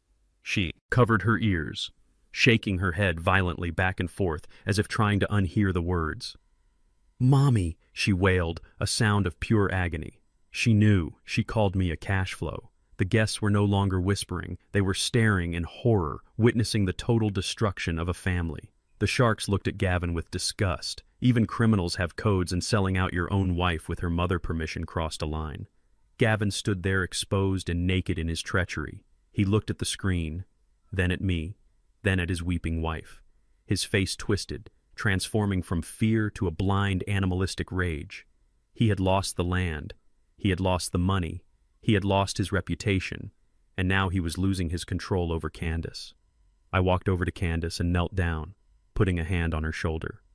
"Baby girl," I said softly, "I am so sorry." She looked up at me, her eyes red and swollen. "You were right," she whispered. "You were right about everything." She stood up slowly, using my arm for support. She wiped her face, with the back of her hand smearing mascara across her cheek. She took a deep breath and turned to face Gavin. The sadness in her eyes was gone, replaced by a fury that matched my own. "You monster," she said, her voice low and dangerous. "You used me. You and my mother used me." Gavin sneered, stepping toward her. "You are nothing without me, Candace. You are just a nurse. I made you someone." Candace screamed a primal sound of rage and lunged at him. She did not slap him. She attacked him, clawing at his face, pounding her fists against his chest, pouring years of manipulation and betrayal into every blow. "You bastard!" she shrieked, tearing at his expensive suit jacket. "I worked for you. I bled for you." Gavin stumbled back, surprised by her ferocity, but then his instinct took over, the instinct of a bully losing control. He grabbed her wrists, stopping her assault. Then with a snarl, he backhanded her across the face. The sound of the slap echoed through the room. Candace fell back, hitting the floor, hard blood welling on her lip. "You stupid bitch!" Gavin shouted, raising his hand again. "I made you." That was his last mistake. The moment his hand struck my daughter, something inside me snapped.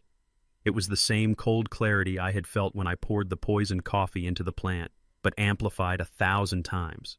I did not think. I did not hesitate. I reached into the waistband of my trousers beneath the suit jacket and drew the Smith & Wesson revolver I had carried legally for 20 years. I stepped over Candace, placing myself between her and the man who had just hit her. I leveled the gun at Gavin's center, mass holding it steady with both hands. The room gasped. Some of the sharks reached for their own weapons but stopped when they saw the look in my eyes. They knew a man protecting his child was dangerous. They decided to let this play out. Gavin froze his hand, still raised in the air. He looked down the barrel of the gun, his eyes going wide with terror. "Pop, what are you doing?" he stammered, backing away, his hands coming up in surrender. "Put it away. You are crazy." I cocked the hammer. The click was loud and final. "Get your hands off my daughter!" I growled, my voice a low rumble like thunder. Gavin stumbled backward, tripping over his own feet and falling onto his backside. He scrambled away, crab walking across the carpet, trying to put distance between himself and the bullet. I stepped forward, keeping the gun trained on his chest. "You touch her again," I said, my voice devoid of mercy. "You look at her again, and I will put you in the ground right here." Candace sat up behind me, holding her cheek, looking at me with awe and terror. "Daddy, don't." I did not look away from Gavin. "Stay down, Candace," I said calmly. "This man is done." Gavin was crying now, tears streaming down his face, mixing with the sweat. "Please, Jerome, please do not shoot me. I am sorry." "You are not sorry," I said. "You are just caught." I stood over him, the gun steady, the rage burning cold and clean. "But I am not going to kill you, Gavin," I said, lowering the gun slightly but keeping it ready. "Death is too easy for you. You owe money to dangerous men. You are going to jail for attempted murder, and your wife just saw you for the coward you are." I looked around the room at the men watching us. "Gentlemen," I announced, my voice ringing out, "he is all yours." I holstered the gun and turned to help my daughter up. Gavin lay on the floor, sobbing, surrounded by the sharks who were now standing up, buttoning their jackets and moving toward him with dark intentions. The party was over, but the reckoning had just begun. The room did not explode into chaos immediately. Instead, it settled into a terrifying stillness that was far worse than the screaming had been. I holstered my revolver, a signal that I was done with the domestic discipline, but the men in the room were just getting started. The scarred man at the head table stood up slowly, buttoning his jacket with a deliberate calmness that made the hairs on the back of my neck stand up. He did not look at the crying woman on the floor or the adulterer cowering on the carpet. He looked at me, calculating whether I was a threat or an opportunity. I saw the movement out of the corner of my eye. 2 men by the door reached inside their coats, the metallic glint of firearms flashing briefly under the crystal chandeliers. Candace saw it too, and she let out a strangled gasp, clutching my leg for protection. I placed a hand on her head, keeping her low, shielding her with my body. "Gentlemen," I said, my voice steady and loud enough to carry to the back of the room, "you are not here for a shootout. You are here for your money." The scarred man raised a hand and his bodyguards froze. He walked around the table, his eyes fixed on Gavin like a butcher eyeing a pig. "We were promised collateral," the man said, his voice like gravel grinding together. "This boy said he had the deed to 300 acres of prime Georgia timberland. He said the transfer was signed tonight." Gavin scrambled to his knees, wiping snot from his face, desperately trying to pivot back to the con. Yes, I have it." He pointed to the briefcase I had knocked over earlier. "The papers are right there." He signed them. "It is all yours. Just get him out of here, please." The scarred man looked at the briefcase, then at me. "Is that true, old man? Did you sign?" I looked at Gavin, watching the hope flare in his eyes, a pathetic flickering flame that I was about to extinguish forever. I reached into the inside pocket of my jacket, again slowly, so no one would shoot me. I pulled out a thick document bound in blue legal covers. "He has a piece of paper," I said, holding up the document. "But I have the truth." I tossed the blue folder onto the table. It landed with a heavy thud, sliding across the tablecloth until it stopped right in front of the scarred man. "Open it," I commanded. The man picked it up, flipping past the cover page. He read the first paragraph and his eyebrows shot up. "What is this?" he asked, looking at Gavin with lethal intent. "Tell him, Gavin," I said. My voice cold. "Tell him what you forgot to check before you popped the champagne." Gavin was shaking his head, confusion warring with terror. "I do not know what that is." "I have the deed. It is signed." "That deed is a piece of trash." I roared, my voice filling the hall. I turned back to the investors who were now realizing they had been played 3 days ago while this idiot was busy poisoning my coffee and sleeping with my wife's best friend. I met with my attorney, Angela Rossi. We established the Blackwell Heritage Preservation Trust. It is an irrevocable trust dedicated to the preservation of black land ownership in the South. I took a step closer to the table, pointing at the document. At 9 a.m. this morning, that trust was recorded with the county clerk. The land does not belong to me anymore. It belongs to history, it belongs to the community, and it is locked up tighter than a drum. Gavin looked like he was having a stroke. "No, that is impossible. You were sick, you were confused. I was never confused, son," I said, leaning down until we were face to face. I was waiting. I looked at the scarred man. The document Gavin has is void. The signature is a joke, and even if it were real, he cannot sell what I do not own. That land will never be a resort. It will never be a casino, and it will never ever be used to pay off a gambling debt. The realization hit the room like a physical wave. The money was gone. The collateral was a ghost, and Gavin Miller was the man who had wasted their time. The scarred man closed the blue folder gently. Then he looked at Gavin. The look was devoid of anger. It was just business. And that was much, much scarier. "You owe us $2.4 million, the man said softly. Gavin scrambled backward, crab-walking until his back hit the stage. "Please listen. He tricked me. He set me up. I can get the money. I just need time." "You had time," the man said. He snapped his fingers and the 2 men by the door started moving forward, their hands reaching under their coats again. Gavin looked around the room, searching for an exit, searching for a friend, searching for anyone who would save him. He looked at Candace, but she was staring at the floor, unable to even look at him. He looked at me, his eyes wide and wet with tears. "Pop, please," he begged, clutching at my pant leg. "You cannot let them take me. They will kill me. Pop. I am family." I looked down at the man who had called me a mule, who had tried to erase my mind, who had laughed while he planned my death. I kicked his hand away, breaking his grip. "I am not your father," I said, my voice ice cold. "And you lost the right to be family when you put arsenic in my cup." Gavin began to scream a high-pitched sound of pure terror as the men closed in. But I was not going to let them kill him. Death was too easy. Death was an escape. I had a different punishment in mind, one that would last a lot longer than a bullet. I raised my hand, snapping my fingers loudly. "Now!" I shouted. The kitchen doors behind the stage burst open, but it was not. Waiters who came out. It was a SWAT team. Heavily armed officers in tactical gear poured into the room, shouting orders. "Police, drop your weapons. Get on the ground." The sharks froze. The scarred man cursed under his breath, raising his hands slowly. He knew the game. He knew when he was beat. The bodyguards dropped their guns, kicking them away. Gavin looked at the police, and for a second he looked relieved. He thought he was being saved. He thought he was going into protective custody. He was wrong. 2 detectives in suits walked in behind the SWAT team, pushing through the confused crowd. One of them was my friend Kofi. The other was a man I did not know, holding a pair of handcuffs. They walked straight to Gavin, pulling him up from the floor by his expensive lapels. "Gavin Miller, you are under arrest," the detective said. Gavin laughed hysterically, sounds bubbling out of his throat. "Arrested for what? For fraud, for gambling. I will take it. Take me away." The detective slammed him against the wall, pinning him there.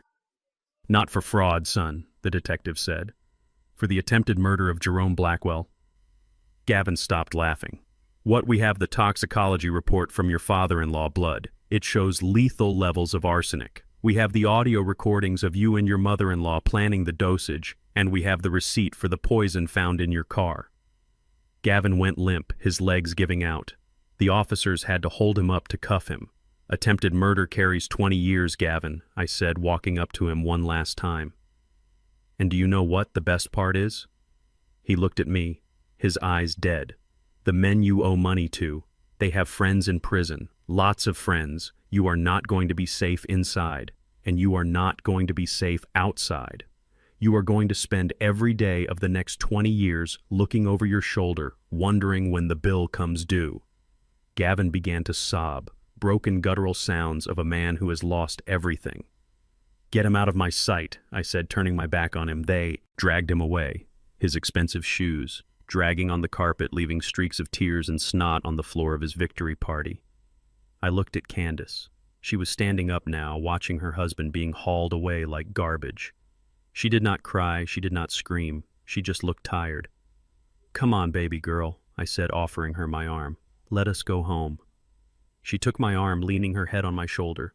We walked out of the obsidian room, leaving the sharks to explain their weapons to the police, leaving the shattered glass and the ruined dreams behind us. I had won the battle. The land was safe. The monster was in chains. But the war was not over yet. There was still one person left to reckon with. One person waiting at home thinking she had gotten away with it. Maxine. The drive back to the house was the longest journey of my life. Candace sat in the passenger seat, staring out the window at the passing streetlights, her silence heavier than any scream could have been.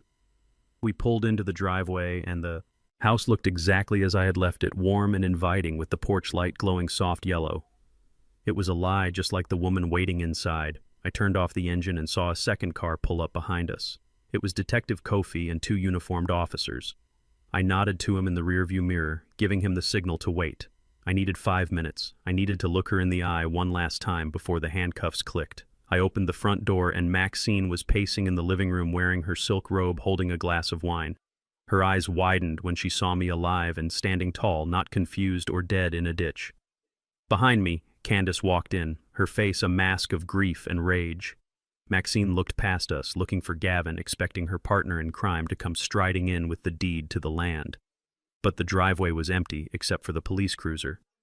"Jerome, you are home," Maxine said, her voice pitching high and brittle, trembling with a fake relief that made my stomach turn. "I was so worried about you. Gavin called and said you had an episode at the restaurant. He said you were talking crazy. Is he helping you park the truck?" "Gavin is not coming." "Maxine," I said. my voice flat and hard. Gavin is in handcuffs. Maxine dropped her wine glass. Red liquid splashed across the expensive cream rug, looking like a bloodstain she could never wash out. She looked at Candace, expecting her daughter to defend her husband, but Candace just stared at her mother with eyes that were cold and dead. The realization hit Maxine like a physical blow. The plan had failed. The dominoes had fallen, and she was the last one standing. She did not ask about Gavin. Well-being instead, she scrambled to save herself, transforming instantly from the worried wife into the terrified victim. "Oh, thank God," she cried, rushing toward me, her hands reaching out. "You have to believe me, Jerome. It was all him. Gavin is a monster. He forced me. He threatened me. He said if I did not help him get the land, he would hurt Candace. He made me switch your pills. He made me put those drops in your coffee. I was so scared, Jerome, I did not know what to do. I was just trying to protect our family." I stepped back, letting her hands grasp at empty air. The performance was pathetic. It was an insult to the 40 years we had spent together. She really thought I was that stupid. She thought she could rewrite history while the ink on the police report was still wet. "Stop talking, Maxine," I said quietly. My voice was not loud, but it stopped her dead in her tracks. "Stop lying. You were not forced. You were the architect. You were the one who told him to keep Candace working double shifts. You were the one who called me an old mule. You were the one who decided my life was worth less than a plot of dirt." Maxine's face crumpled, the victim act slipping. She looked at Candace, pleading. "Mommy loves you, baby. You know I would never hurt your father willingly. It was Gavin. He has a gambling problem. He is dangerous." I did not let her finish. I walked past her to the hallway closet. I opened the door and pulled out a large floral suitcase. It was already packed. I had packed it myself the morning I left before I went to the hotel. I threw it onto the floor at her feet with a heavy thud. "You are leaving, Maxine," I said. She looked at the suitcase and then at me, confusion warring with panic. "Leaving? This is my house, Jerome. You cannot kick me out. I have rights." "You have the right to remain silent," I said. "But before you exercise that right, I have one last thing to tell you, one last loose end. I tied up while you were busy planning my funeral." I walked over to the mantelpiece where we kept the family photos. There was a picture of me and Maxine from 20 years ago smiling on a beach. It was a lie. Even back then, I reached behind the frame and pulled out a bank statement I had folded and hidden there. "You were desperate, Maxine," I said, turning to face her. "You were desperate to sell the land fast. You pushed Gavin. You risked everything on a clumsy poisoning attempt. And I wondered why. Why was my wife, who always preached patience, suddenly in such a rush? Gavin needed money for the mob. But you, why did you need millions of dollars?" Maxine went pale. Her eyes darted to the paper in my hand. "I know about Marcus King," I said. The name hung in the air, sucking the oxygen out of the room. Candace looked up, sharp confusion breaking through her grief. "Who is Marcus King?" "Ask your mother," I said, keeping my eyes locked on Maxine. "Ask her about the son she had 2 years before she met me, the son she kept secret, the son she has been sending $2,000 a month to for 20 years, using my money, using your inheritance." Maxine staggered back, clutching the back of the sofa. "You have no right. That was my past. It became my present. When you stole from me to support him, I roared. But here's the thing, Maxine. I found out about the transfers 6 months ago. I did not tell you. I did not confront you. I just went to the bank and I put a stop order on that secret account in Delaware." Maxine's eyes bulged. I cut him off, Maxine, 6 months ago. The money stopped and you did not notice because you were too busy plotting with Gavin. But Marcus noticed. I pulled another piece of paper from my pocket. It was a printout from a news website from Atlanta. "Without his allowance, your secret son got desperate. He owed money too, just like Gavin. So he tried to move a kilo of cocaine to make quick cash. He was arrested 3 days ago. Maxine, he is in federal prison, and he gave you up. He told the feds that his mother was sending him laundered money. He thinks you cut him off on purpose." Maxine let out a scream that was not human. It was the sound of a wounded animal screaming in a trap. "You killed him," she shrieked, flying at me, her nails aiming for my face. "You killed my son." I caught her wrists easily. She was weak. Her power had come from my trust. And that was gone now. I did not kill anyone. I said, pushing her away. "I just stopped paying for his mistakes, just like I am done paying for yours." You did this, Maxine. You got greedy, you got sloppy, and now you have lost both your sons, the one you tried to kill and the one you tried to save. She stood there panting, her hair wild, her face twisted into a mask of pure hatred. The sweet church-going woman was gone, replaced by the monster she had always been hiding. She looked at the suitcase and then at the door. "Get out," she hissed. "This is my house. I am not going anywhere." I nodded toward the front door. "You are right. You are not going anywhere. You are going to jail." The front door opened and Kofi walked in, followed by 2 uniformed officers. The room filled with the crackle of police radios and the heavy presence of the law. Maxine Blackwell. Kofi said, his voice stern, devoid of the friendship we once shared. "You are under arrest for conspiracy to commit murder, attempted murder, and grand larceny." Maxine looked at the handcuffs hanging from Kofi's belt. She looked at Candace, who was turning her back on her mother, refusing to even look at her. She looked at me, and she saw stone. "No," she whispered, backing away.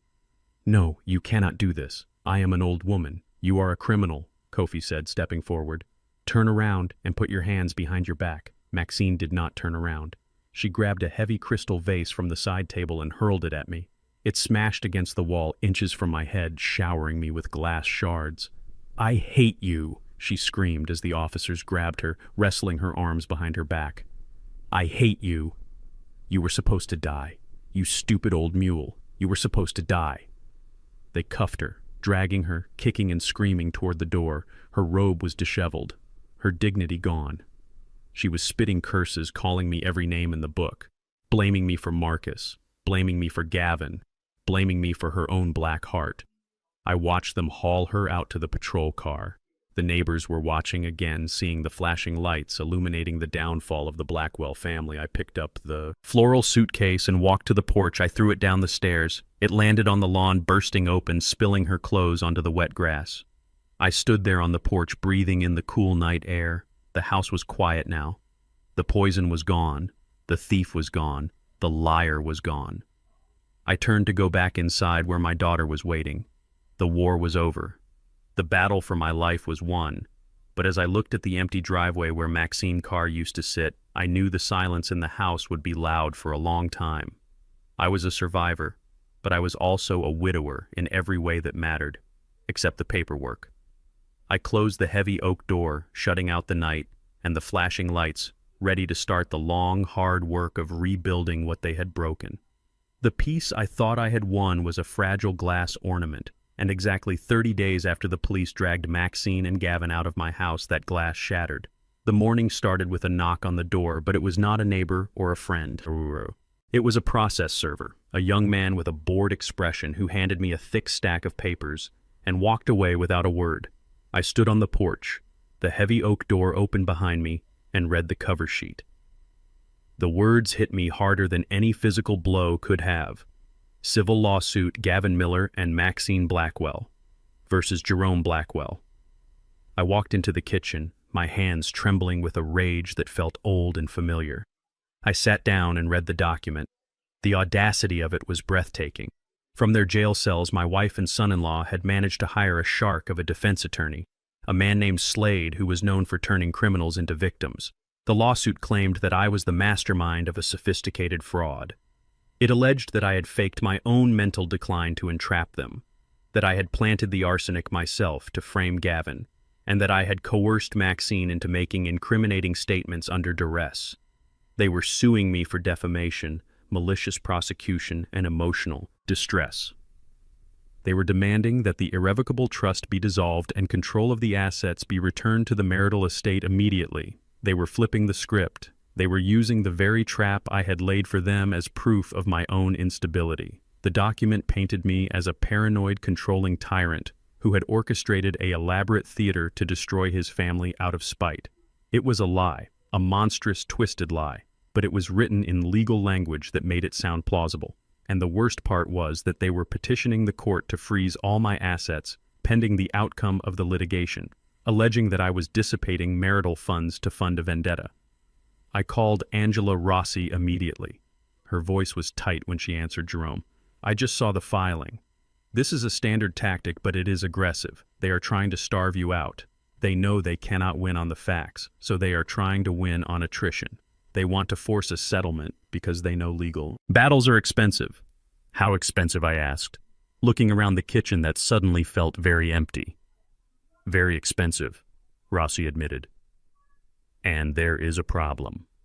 The judge assigned to the civil motion is conservative. He granted the temporary freeze order. Ex parte this morning, your bank accounts are locked. Jerome, the pension, the savings, even the trust operating account.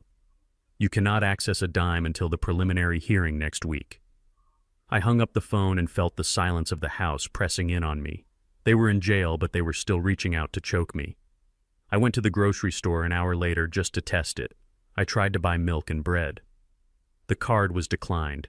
The cashier looked at me with pity, thinking I was just another old man who had run out of money. I left the groceries on the counter and walked out, my head held high but my stomach churning. They wanted to starve me. They wanted me to come crawling to the jail begging for a deal so I could buy food. I drove home and went straight to the master bedroom closet. I pushed aside the rows of Maxine clothes which still smelled like her perfume, a ghostly reminder of the enemy. I pulled up the loose floorboard in the back corner beneath the shoe rack. It was a hiding place I had built 20 years ago, a place Maxine never knew about. Inside was a mahogany box lined with velvet. I opened it. The light caught the gold and silver of my secret collection. For 30 years, every time I got a bonus, every time I made a good side deal on a logistics contract, I bought a vintage watch, a Patek Philippe from the 50s, a Rolex Submariner from the year Candace was born, a Vacheron Constantin that was worth more than my truck. It was my retirement plan, my safety net, my legacy intended for a grandson who might now grow up without a father. I looked at the watches ticking away the seconds of a life I had tried to keep private. I had to sell them. I had to liquidate the only assets the court did not know about to fight the monsters who wanted to take everything. I closed the box, feeling a physical pain in my chest. It was not just metal and gears. It was time. It was my time, and I was selling it to buy justice. I drove to the city to a high-end pawnbroker. I knew a man who asked no questions and paid in cash. I placed the mahogany box on the counter. The broker opened it and whistled low and appreciative. "This is serious hardware, Jerome," he said, picking up the Patek with a jeweler loop. "Why are you selling war chest?" I said simply. He nodded. Understanding the language of desperation, he counted out $45,000 in $100 bills. It was half of what they were worth, but I did not have the luxury of negotiation. I took the cash. Stuffing the thick envelope into my inside pocket, I felt the weight of it against my ribs. It was ammunition. I walked out of the shop into the bright sunlight, feeling lighter and heavier. At the same time, I had money to pay Rossi. I had money to keep the lights on, but I had lost another. But piece of myself. Gavin and Maxine were stripping me down layer by layer, forcing me to burn everything I had built just to survive. But they forgot one thing. A man with nothing left to lose is the most dangerous man in the world. I got into my truck and threw the empty mahogany box into the back seat. I was ready for court. The preliminary hearing was held on a rainy Tuesday in a courtroom that smelled of floor wax and old misery. I sat at the plaintiff table next to Angela Rossi, wearing my best suit, looking straight ahead. Candace sat in the gallery behind me, her hand resting on my shoulder for support. She looked terrified, her eyes darting around the room as if expecting Gavin to jump out of the shadows. The side door opened and bailiffs led them in. Gavin looked thinner, his arrogance replaced by a jittery energy. Maxine looked old, her hair gray, roots showing her face drawn and bitter. They wore orange jumpsuits, but they walked with their heads up, emboldened by their new legal strategy. They did not look at me. They looked at their lawyer, Slade, a man with slicked back hair and a smile that looked like a scar. The judge banged his gavel and the nightmare began. Slade did not waste time defending their actions. He went on the offensive immediately. "Your Honor," Slade began pacing in front of the bench, his voice smooth and theatrical. "We are here today because of a tragic misunderstanding fueled by the paranoid delusions of a man with a violent history. My clients are victims of a sophisticated entrapment scheme. Jerome Blackwell is not the kindly grandfather he pretends to be." Rossi jumped up. "Objection, character assassination overruled," the judge said, looking at me over his spectacles. "I want to hear this." Slade smiled and pulled a dusty file from his briefcase. He waved it in the air like a weapon. Mr. Blackwell paints himself as a saint, a victim. But let us look at the record.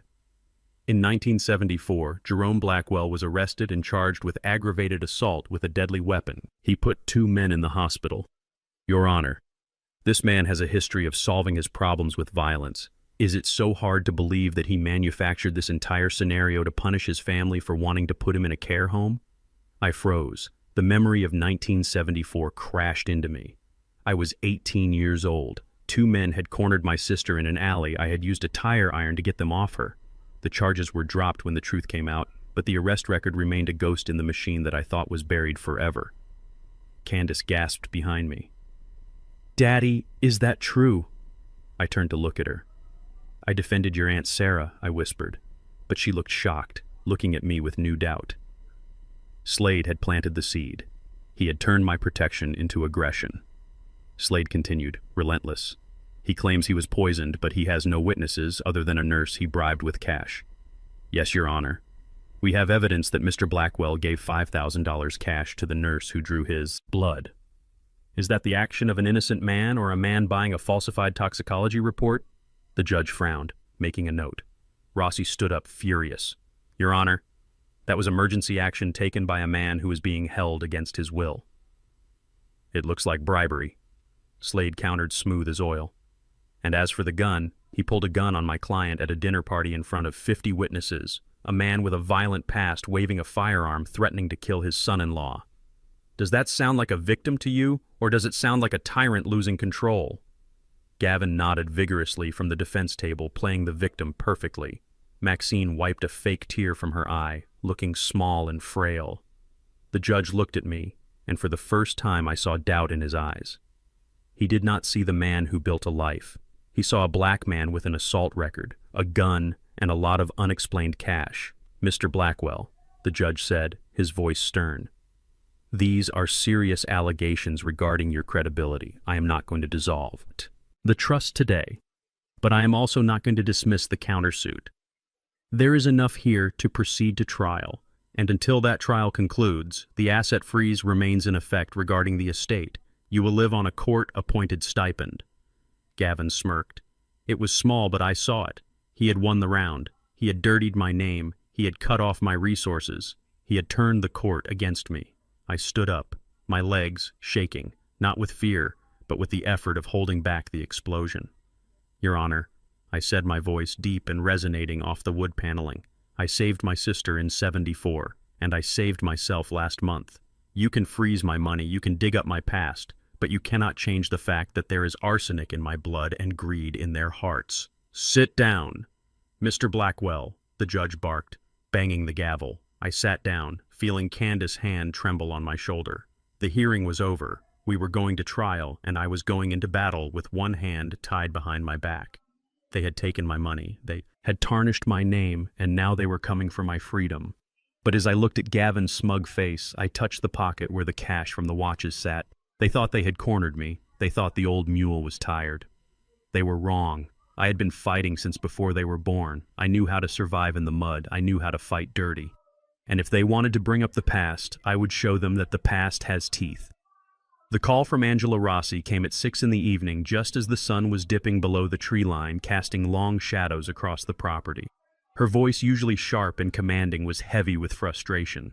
Jerome, she said, and I knew before she finished the sentence that the system had failed us. Slade found a loophole. He argued that since the arsenic was found in your blood, but no one actually saw Gavin pouring the liquid into the cup, the physical chain of evidence was circumstantial. He argued that Maxine could have acted alone without Gavin knowing. The judge bought it. He granted bail pending the grand jury indictment. Gavin is out, Jerome. He walked out of the county jail 20 minutes ago. I sat there holding the phone, feeling the cold knot of dread tighten in my stomach. Gavin was free. He was desperate. He was humiliated, and he had nothing left to lose. A man like that does not run away. A man like that comes back to burn the world down. I hung up the phone and checked the load in my revolver. I turned off the lights in the house, plunging the rooms into darkness. I sent Candace to the guest room in the back, telling her to lock the door and stay down no matter what she heard. She argued, but she saw the look in my face and obeyed. I sat in the kitchen facing the driveway, watching through the window. The hours ticked by slowly. The silence of the countryside was usually a comfort, but tonight it felt like a held breath, waiting for the scream. Midnight came and went. Then at 2 in the morning, I saw it. A pair of headlights cut through the darkness at the end of the long driveway. They turned off before they reached the gate. The car rolled to a stop just outside the property line. The engine cut out. I stood up, my joints popping, moving silently to the back door. I knew Gavin. He was a coward. He would not come to the front door where I might be waiting. He would come to the back. He would try to hurt me where I felt safe. I slipped out onto the back porch, the night air cool against my skin. I moved into the shadows of the old oak tree, merging with the darkness. I heard footsteps, soft crunching on the dry leaves. Gavin appeared from around the corner of the detached garage. He was wearing dark clothes, but I recognized his walk, that arrogant stride that even jail had not beaten out of him. He was carrying something heavy in his right hand. It sloshed as he walked, a gas can. He was not coming for me. He was heading toward the old wooden barn that stood 50 yards from the main house. My heart stopped. That barn was not just wood and nails. It was my sanctuary. It was where I kept 40 years of journals. It was where I stored the original land grant documents from 1890 that proved my great-grandfather owned this earth. It was where I kept the photo albums of Candace growing up, the only copies that existed. Gavin stopped in front of the barn doors. I saw the flicker of a lighter in his hand, the small flame dancing in the dark. He poured the gasoline, splashing it over the dry wood of the doors. He was laughing, a low, manic sound that carried on the wind. He wanted to erase me. He wanted to burn my history, because he could not steal my future. I raised my gun, but he was too close to the wood. If I shot and missed, the spark could still ignite the fumes. I started to run, my boots pounding against the earth. Gavin turned, hearing me, but it was too late. He dropped the lighter. The world exploded into orange and red. The fumes ignited with a whoosh that knocked me backward. The fire climbed the dry wood of the barn, instantly hungry and roaring. Gavin stumbled back, shielding his face from the heat, scrambling away from the inferno he had created. I did not chase him. I ran toward the fire. The heat was intense, singeing the hair on my arms. The smoke was thick and black, choking the air. But I could not let it burn. I could not let him take the memory of my ancestors. I kicked the side door open, my shoulder screaming in protest. The inside of the barn was filling with smoke. Rapidly, I dropped to my knees, crawling under the gray cloud. I knew exactly where the metal strongbox was. It was on the bottom shelf of the workbench in the corner. The fire was licking at the rafters above me, glowing like the eyes of demons. I reached the workbench. My lungs burned. My eyes watered so bad I was blind. I felt around frantically, feeling saws and hammers until my fingers brushed the cold steel of the box. I grabbed the handle. The metal was hot, searing my palm, but I did not let go. I pulled it to my chest, shielding it with my body. A beam crashed down behind me, sending a shower of sparks raining onto my back. My shirt caught fire. I rolled on the dirt floor, smothering the flames, coughing until I tasted blood. I had the box. I had the history. I scrambled back toward the door, dragging the heavy box with me. The heat was unbearable. It felt like the skin was peeling off my face. I tumbled out into the cool night air, gasping for oxygen, clutching the box like a newborn baby. The barn was fully engulfed now, a tower of flame reaching for the stars. I dragged myself away from the heat, collapsing on the grass, my chest heaving. I looked down at the box. It was scorched, but intact. I had saved them. Then I heard the engine roar. I looked up through the smoke. Gavin was running toward the rental car he had left near the gate. He was escaping. He was going to get away again. He was going to vanish into the night and leave me with the ashes. I tried to stand up, but my legs gave out. The smoke inhalation had sapped my strength. I watched helplessly as he reached the car, fumbling with the door handle. He jumped in, and the headlights flared on, cutting through the smoke. He slammed the car into gear. Tires spinning on the gravel. He was going to make it. He was going to drive away and leave me burning. Then I saw a second pair of headlights. They came from the side of the house, roaring with the deep-throated growl of a V8 engine. It was my old Ford F-150. The truck Gavin had laughed at. The truck he called a piece of junk. The truck I had taught Candace to drive when she was 16. The truck accelerated across the lawn, tearing up the grass, heading on a collision course with the driveway exit. Gavin saw it coming. He honked the horn, swerving to try and get around, but the truck did not swerve. It slammed into the side of Gavin's rental car with a metal crunching impact that shook the ground. The Ford heavy steel frame plowed into the sedan, pushing it sideways, skidding across the gravel until it pinned Gavin's car against the thick trunk of the oak. Tree steam hissed from the radiator of the sedan. The driver's side door was crushed, entrapping Gavin inside. The Ford backed up a few feet, its grille mangled but its engine still running strong, blocking the only exit. The driver door of the truck opened. Candace stepped out. She was wearing her pajamas, her feet bare on the gravel. She was shaking, but she did not look scared. She looked furious. She looked like the daughter of Jerome Blackwell.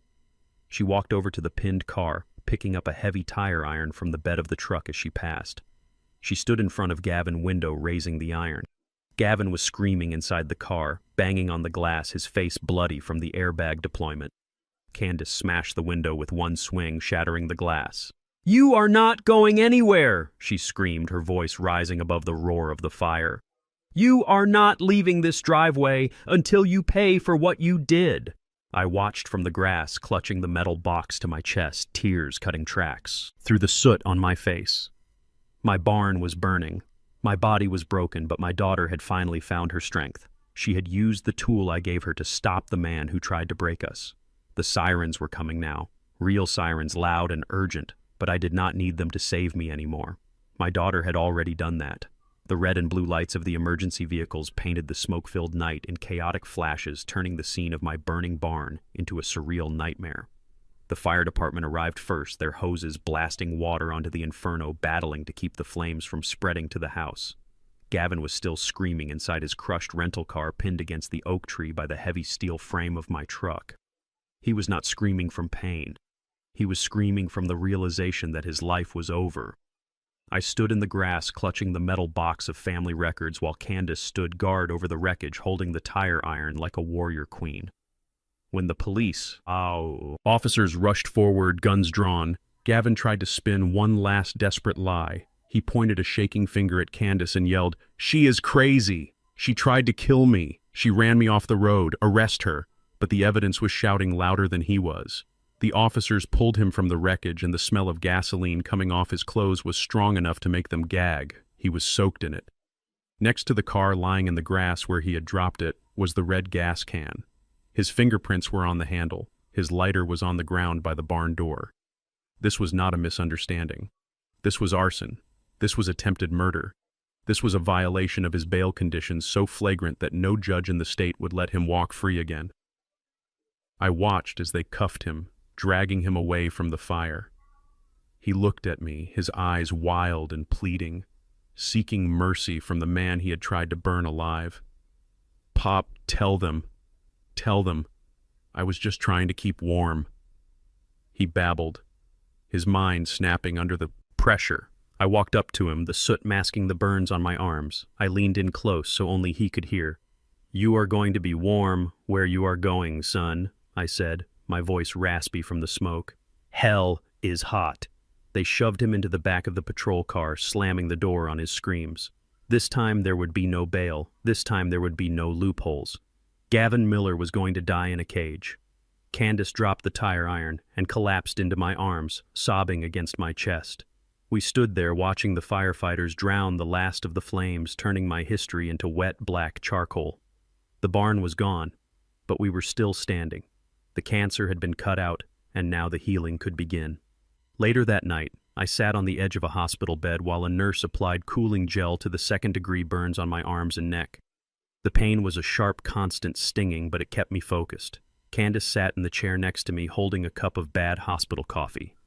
Her hands still trembling, she looked small and frightened, the adrenaline of the night fading to reveal the terrifying reality of our situation.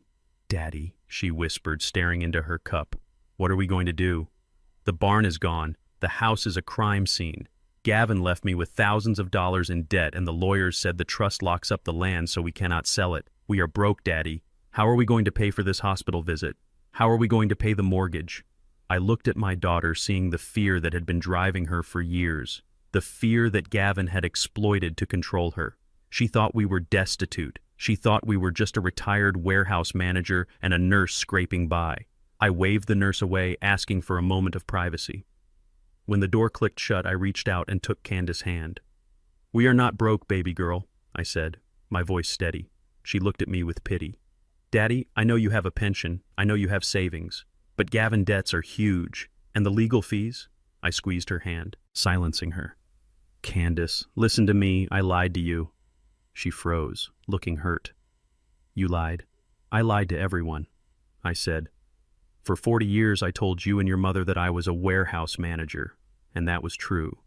But 20 years ago, the owner of the logistics company, Mr. Henderson, wanted to retire. He liked me. He trusted me. He knew I ran that floor better than anyone, so he offered me a deal. A buy-in." Candace frowned. "I do not understand. I bought into the company, Candace. I put every extra dime I made into buying shares when the company was small. We expanded. We went regional, then national. When the company was acquired by a global conglomerate 5 years ago, my shares converted. I did not just retire. Candace, I cashed out." I watched the comprehension slowly dawn on her face. "I am not just a pensioner," I said. "I am a silent partner in one of the largest logistics firms in the Southeast." I leaned forward, lowering my voice. "I do not have a few $1,000s in savings. Candace, my liquid assets portfolio is worth just over $10 million. The cup slipped from her hands, spilling coffee on the floor. She did not even notice.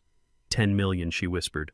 "I kept it quiet because I wanted a simple life," I explained. "I wanted to know who loved me for me and not for my wallet. I saw what money did to people. I saw what the lack of it did to Gavin. But I never intended for you to suffer." I reached into my pocket and pulled out the phone I had retrieved from the truck. I opened my banking app and handed it to her. "Look." She looked at the screen. Her eyes went wide, scanning the numbers, the zeros that seemed to go on forever. "We are not broke," I repeated. "We are free. I can pay off Gavin debts with a signature. I can buy you a new house tomorrow. I can build 10 new barns if I want to." The land in the trust was never about money. It was about heritage. The money. Candace. The real money is right here. She looked up at me, tears streaming down her face. "You let me work double shifts.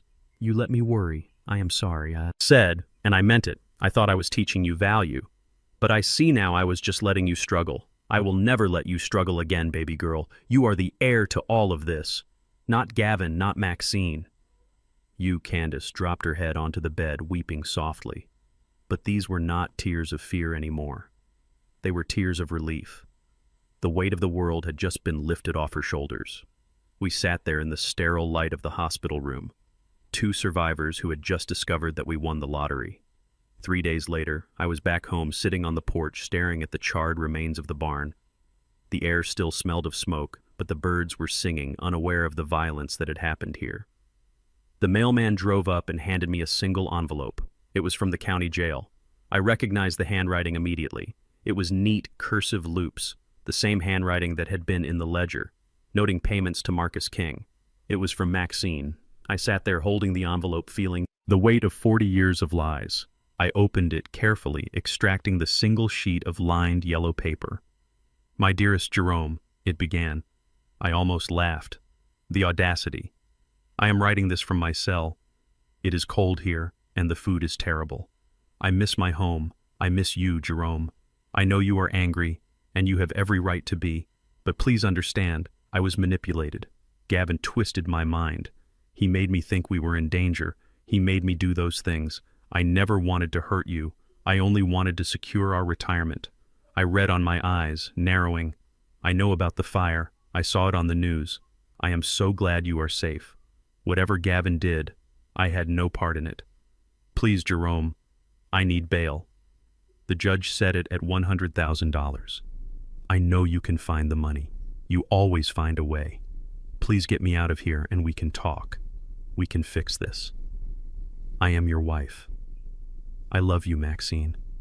She did not know.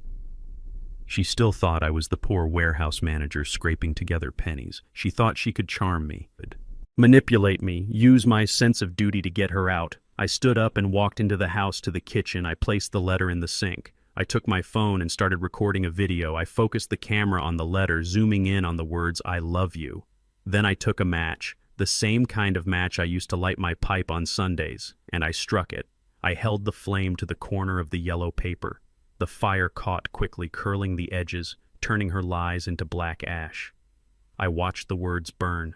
I watched her pleas for money disappear into smoke. I watched the last connection to my wife disintegrate. When the letter was nothing but dust, I turned the camera on myself. "Hello, Maxine," I said to the lens, my voice cold and final. "I got your letter. I just wanted to let you know that bail is not in the budget, and neither are you. Do not write again. The Jerome you knew died the day you put poison in his cup. The man who is left has no wife." I stopped the recording.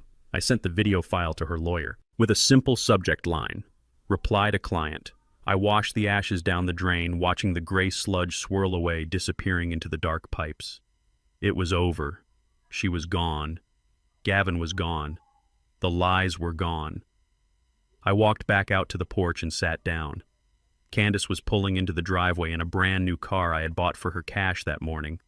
She waved at me, smiling a real smile. For the first time in years, I waved back. The barn was gone, but the foundation of the house was strong. And now, for the first time in a long time, the foundation of my family was solid rock. The red clay of Georgia stained my boots, a deep rusty color that looked like dried blood.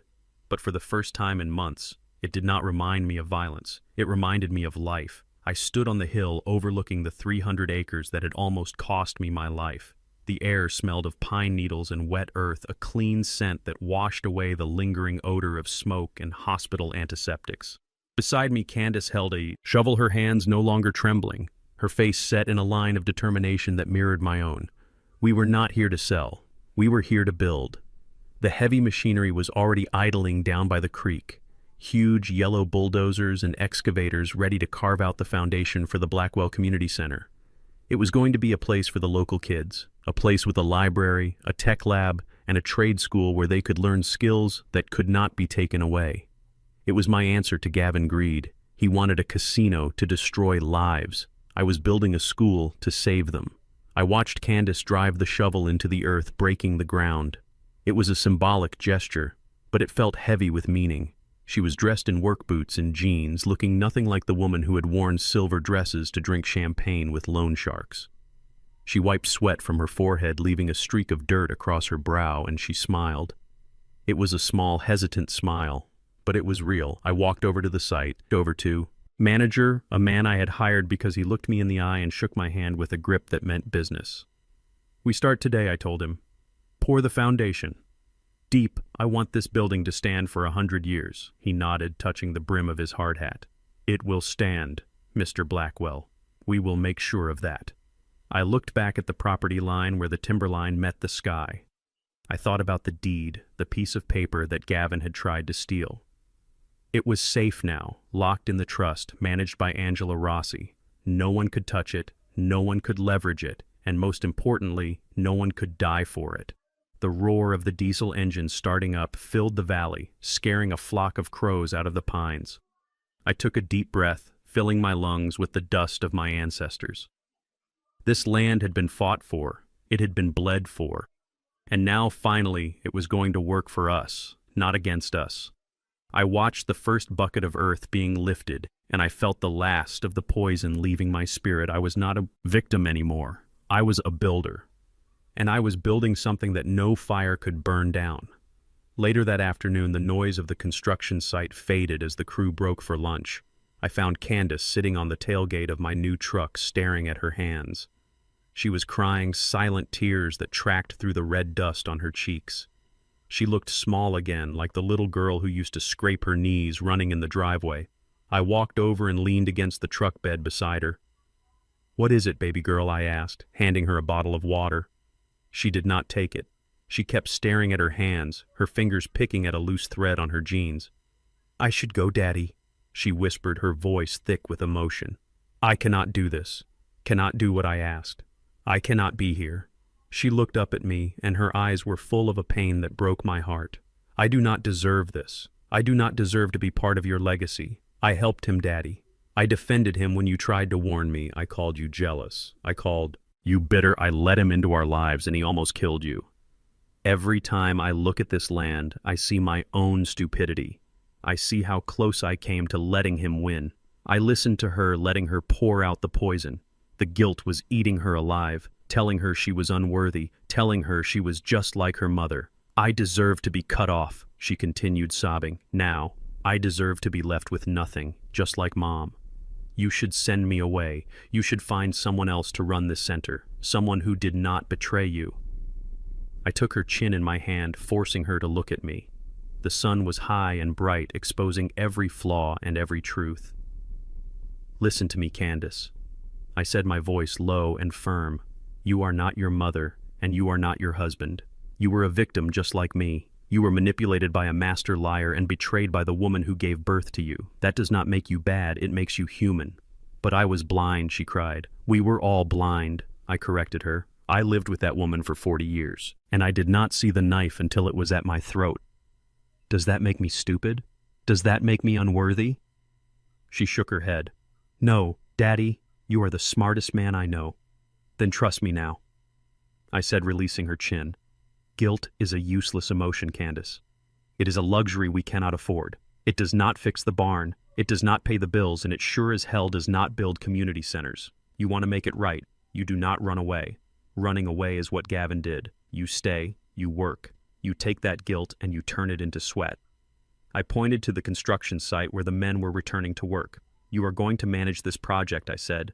You are going to handle the accounts. You are going to hire the staff. You are going to make sure every dime is spent on these kids. That is your penance. That is how you pay me back. Not with tears, but with bricks and mortar. Candace looked at the site, wiping her eyes. She took a deep breath, straightening her back. I could see the steel in her spine, the steel she got from me. I am scared, she admitted. Good, I said. Fear keeps you sharp. Fear keeps you honest. Now drink your water. We have work to do. She took the bottle and drank. I watched her stand up, dusting off her jeans. She looked different, stronger. She was not the girl who needed a husband to define her value. She was the woman who was going to build a future. Just as we were about to head back to the site, a black sedan turned off the main road and crunched slowly down the gravel driveway toward us. It was not a local car.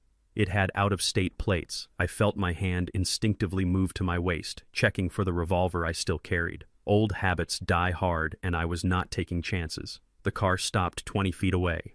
The driver door opened and a man stepped out. He was tall, light-skinned, with a build that suggested he had spent time lifting weights in a yard. He wore a simple suit that looked cheap but neat. He held his hands out to his sides, showing me they were empty. Jerome Blackwell, he asked, his voice deep and cautious. I stepped in front of Candace, shielding her. Who is asking? The man walked forward slowly, stopping when he saw my hand on my belt. He looked at me and I saw a resemblance that made my stomach turn. He had Maxine eyes. My name is Marcus King, he said. The name hit me like a physical blow. This was him, the secret son. The reason my accounts had been drained for 20 years. The reason my wife had turned into a monster. I tensed, ready for a fight. I thought he had come for money. I thought he had come to finish what his mother started. You have a lot of nerve showing up here, I growled, taking a step forward. I thought the feds had you. I made a deal, Marcus said, keeping his hands visible. I gave them the supply chain.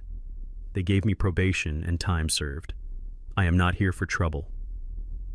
Mr. Blackwell, then what are you here for? I asked, my anger boiling. I cut off the money. Marcus, the well is dry. Go tell your mother she failed. I know, Marcus said. He looked down at the red dirt. Ashamed. I know what she did. I know. She tried to kill you. I saw it on the news. I saw the stream. He reached into his jacket pocket. I drew my gun, leveling it at his chest. Slowly I warned. He moved with agonizing slowness, pulling out a thick white envelope. He did not hold it like a weapon. He held it like an offering. He walked forward and placed it on the hood of my truck, then backed away. I did not know where the money was coming from, he said, his voice cracking. I thought she was rich. I thought it was family money. She told me my father left it for me. I did not know she was stealing it from a working man. I did not know she was bleeding you dry. I looked at the envelope, then at him. What is this? I asked. It is not much, Marcus said. It is everything I have left. It is $50,000. It is what she sent me the last 2 years. I did not spend it all. I was saving it for a house, but I cannot keep it. Not now. Not knowing it almost cost you your life." He looked at Candace, then back at me. "I'm sorry," he said. "I never wanted to be the reason a family died. I just wanted to know my mother, but I guess I never really knew her at all." I lowered the gun. The rage in my chest cooled, replaced by a strange, heavy sadness. This man was a victim too. He was just another pawn in Maxine's game. "You do not have to do this," I said, looking at the money. "Yes, I do," Marcus replied, buttoning his jacket. "It is the only way I can sleep. Take it, build something with it, do some good." He turned and walked back to his car. He did not look back. He got in and drove away, dust billowing behind him, leaving me standing there with $50,000 of my own stolen money, returned by a stranger who had more honor than my own wife. I picked up the envelope. It felt heavy. I looked at Candace. She was staring at the retreating car, her mouth open. "He gave it back," she whispered. I nodded, tucking the envelope into my pocket. "He gave it back," I said, looking at the construction site. It was a strange world, a world where your son-in-law tries to kill you and a stranger tries to make you whole. But as I watched the dust settle, I knew one thing for sure. The cycle was broken. The lies were over and the rebuilding had truly begun. 2 years have passed since the fire. 2 years since the sirens faded into the night, leaving behind the charred skeleton of my barn and the ruins of the family I thought I had. Time has a way of smoothing over the rough edges of memory like a river stone polished by the current. But it does not erase the scars, it just teaches you how to live with them. The Georgia sun is hot today, baking the red clay dust that coats my truck. But here on the porch of the new house I built, the shade is cool and the iced tea is sweet. It is a different kind of sweet than the one Maxine used to make. This one.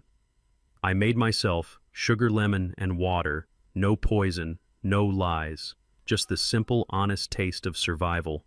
I look out over the valley, and I do not see empty timberland anymore. I see the Blackwell community center bustling with life. The building is magnificent steel and glass rising out of the earth like a testament to stubbornness.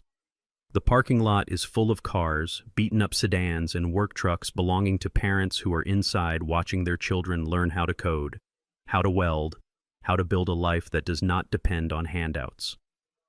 I hear the faint sound of a basketball bouncing on the new outdoor courts, and the laughter of children who will never know my name, but will walk on the ground. I fought to keep for them. It is a good view. It is the view of a victory that cost me everything and gave me back more than I lost. But even in paradise, you cannot forget where the devils are kept, 300 miles away in a gray concrete box surrounded by razor wire. Gavin Miller is waking up to another day of hell. I get updates from Kofi every few months, unofficial reports from the guards who know guards. The first 6 months were the hardest for him, the men he owed money to, the sharks who sat at my table and ate my steak. They did not forget their debt. They could not get the money, so they took payment in flesh. Gavin walks with a permanent limp now, a reminder of a fall in the shower that no one saw and everyone heard. He lost 2 teeth in a dispute over a food tray. He spends his days in protective custody, isolated and terrified, looking at the steel door and wondering if today is the day the lock fails. He wanted to be a big man. He wanted to play with the heavy hitters. Now he is just currency passed around by men who have nothing to lose. He sends letters to Candace, sometimes scribbled on prison stationery, begging for money for commissary, begging for forgiveness. She burns them unopened just like I taught her. And Maxine, my dear sweet Maxine, who sat in the pew every Sunday and plotted my murder by Tuesday. She is not in prison, not exactly. Her lawyer managed to plead her down, citing her age and health, but the victory was hollow. She is in a state-funded nursing facility, 3 counties over. It is the kind of place she used to turn her nose up at, the kind of place that smells of boiled cabbage and industrial cleaner. The walls are beige, the floors are sticky, and the staff is overworked. I pay for nothing. The state takes her small pension and gives her a bed and 3 meals a day. She has a window, but it looks out onto a brick wall. She spends her days sitting in a wheelchair. She does not really need telling anyone who will listen that she is wealthy, that her husband is coming to get her, that there was a terrible mistake. The nurses just nod and give her a sedative. She is alone, trapped in the prison of her own mind, surrounded by the mediocrity she despised. I do not visit. I do not call. She wanted a life where she did not have to care for me, and I granted her wish. She is completely free of me. I take a sip of my tea and listen to the screen door creak open behind me. It is Candace. She is holding a tablet reviewing the budget for the new trade school wing. We are expanding. Again. She looks different now.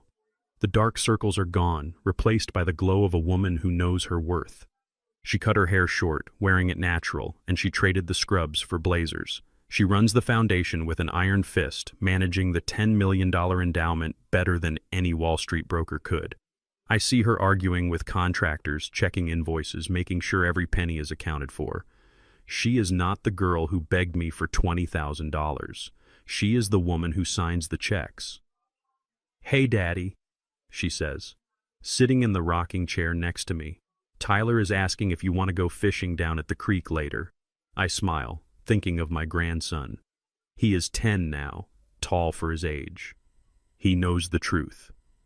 We did not hide it from him. We told him his father was a bad man who made bad choices. We told him his grandmother got sick in her soul. We taught him that character is not inherited, it is built. He does not ask about them anymore. He asks about the land, he asks about the business, he asks. Ask me to teach him how to drive the tractor, tell him to get the poles ready, I say. I will be down in 10 minutes. Candace smiles and goes back inside, leaving me alone with the evening breeze. I put my glass down on the side table and open the drawer built into the arm of my custom rocking chair. Inside, resting on a bed of velvet, is my Smith & Wesson revolver. It is clean, oiled, and fully loaded. I do not carry it on my hip anymore. I do not sleep with it under my pillow. But it is always within reach. Some people say you should forgive and forget. They say you should let go of the weapons of war once the peace treaty is signed. But those people never woke up to a poisoned cup of coffee. Those people never watched their barn burn with their history inside them. I have forgiven myself for being blind for 40 years. I have forgiven Candace for being young and foolish, but I have not forgotten. I run my thumb over the cold steel of the barrel. I do not trust blindly anymore. I do not let people let into my inner circle without checking their pockets first. The warehouse manager in me is back, the man who counts every box and checks every seal. I am generous. Yes, I give scholarships, I build schools, I help neighbors, but I keep the gate locked. I look out at the sun setting over the Georgia pines, painting the sky in shades of violet and gold. It is beautiful, it is mine. They called me a mule. They thought I was a beast of burden, stupid and slow fit, only to carry their load until I dropped dead. But they forgot that the mule is the one who knows the path. They forgot that the mule can carry the weight that breaks the thoroughbred.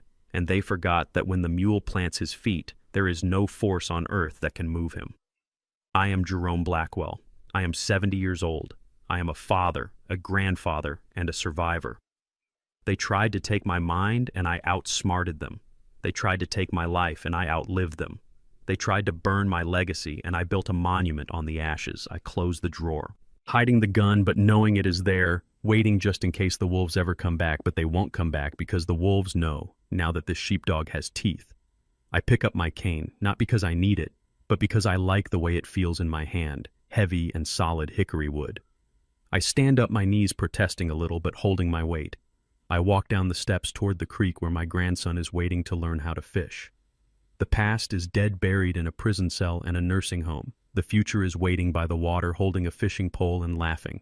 I walk toward it, leaving the shadow of the porch behind, stepping into the light of the evening sun. A free man, a rich man, and finally a man who can drink his coffee in peace without tasting the copper of betrayal. This is my land. This is my blood. And this is my legacy. And God help anyone who tries to touch it again. I learned that family is not defined by the blood in your veins, but by the loyalty in your actions. For 40 years, I confused blindness with trust, thinking that love meant sacrificing my dignity for people who only saw me as a resource. But I discovered that the most dangerous enemies are often the ones sleeping in your house. True wealth isn't just the millions in the bank or the land in the trust. It is the peace that comes from knowing your worth and having the courage to cut out the rot no matter how much it hurts. It is never too late to restart your life, to demand respect, and to build a legacy that stands on the solid rock of truth rather than the shifting sands of lies.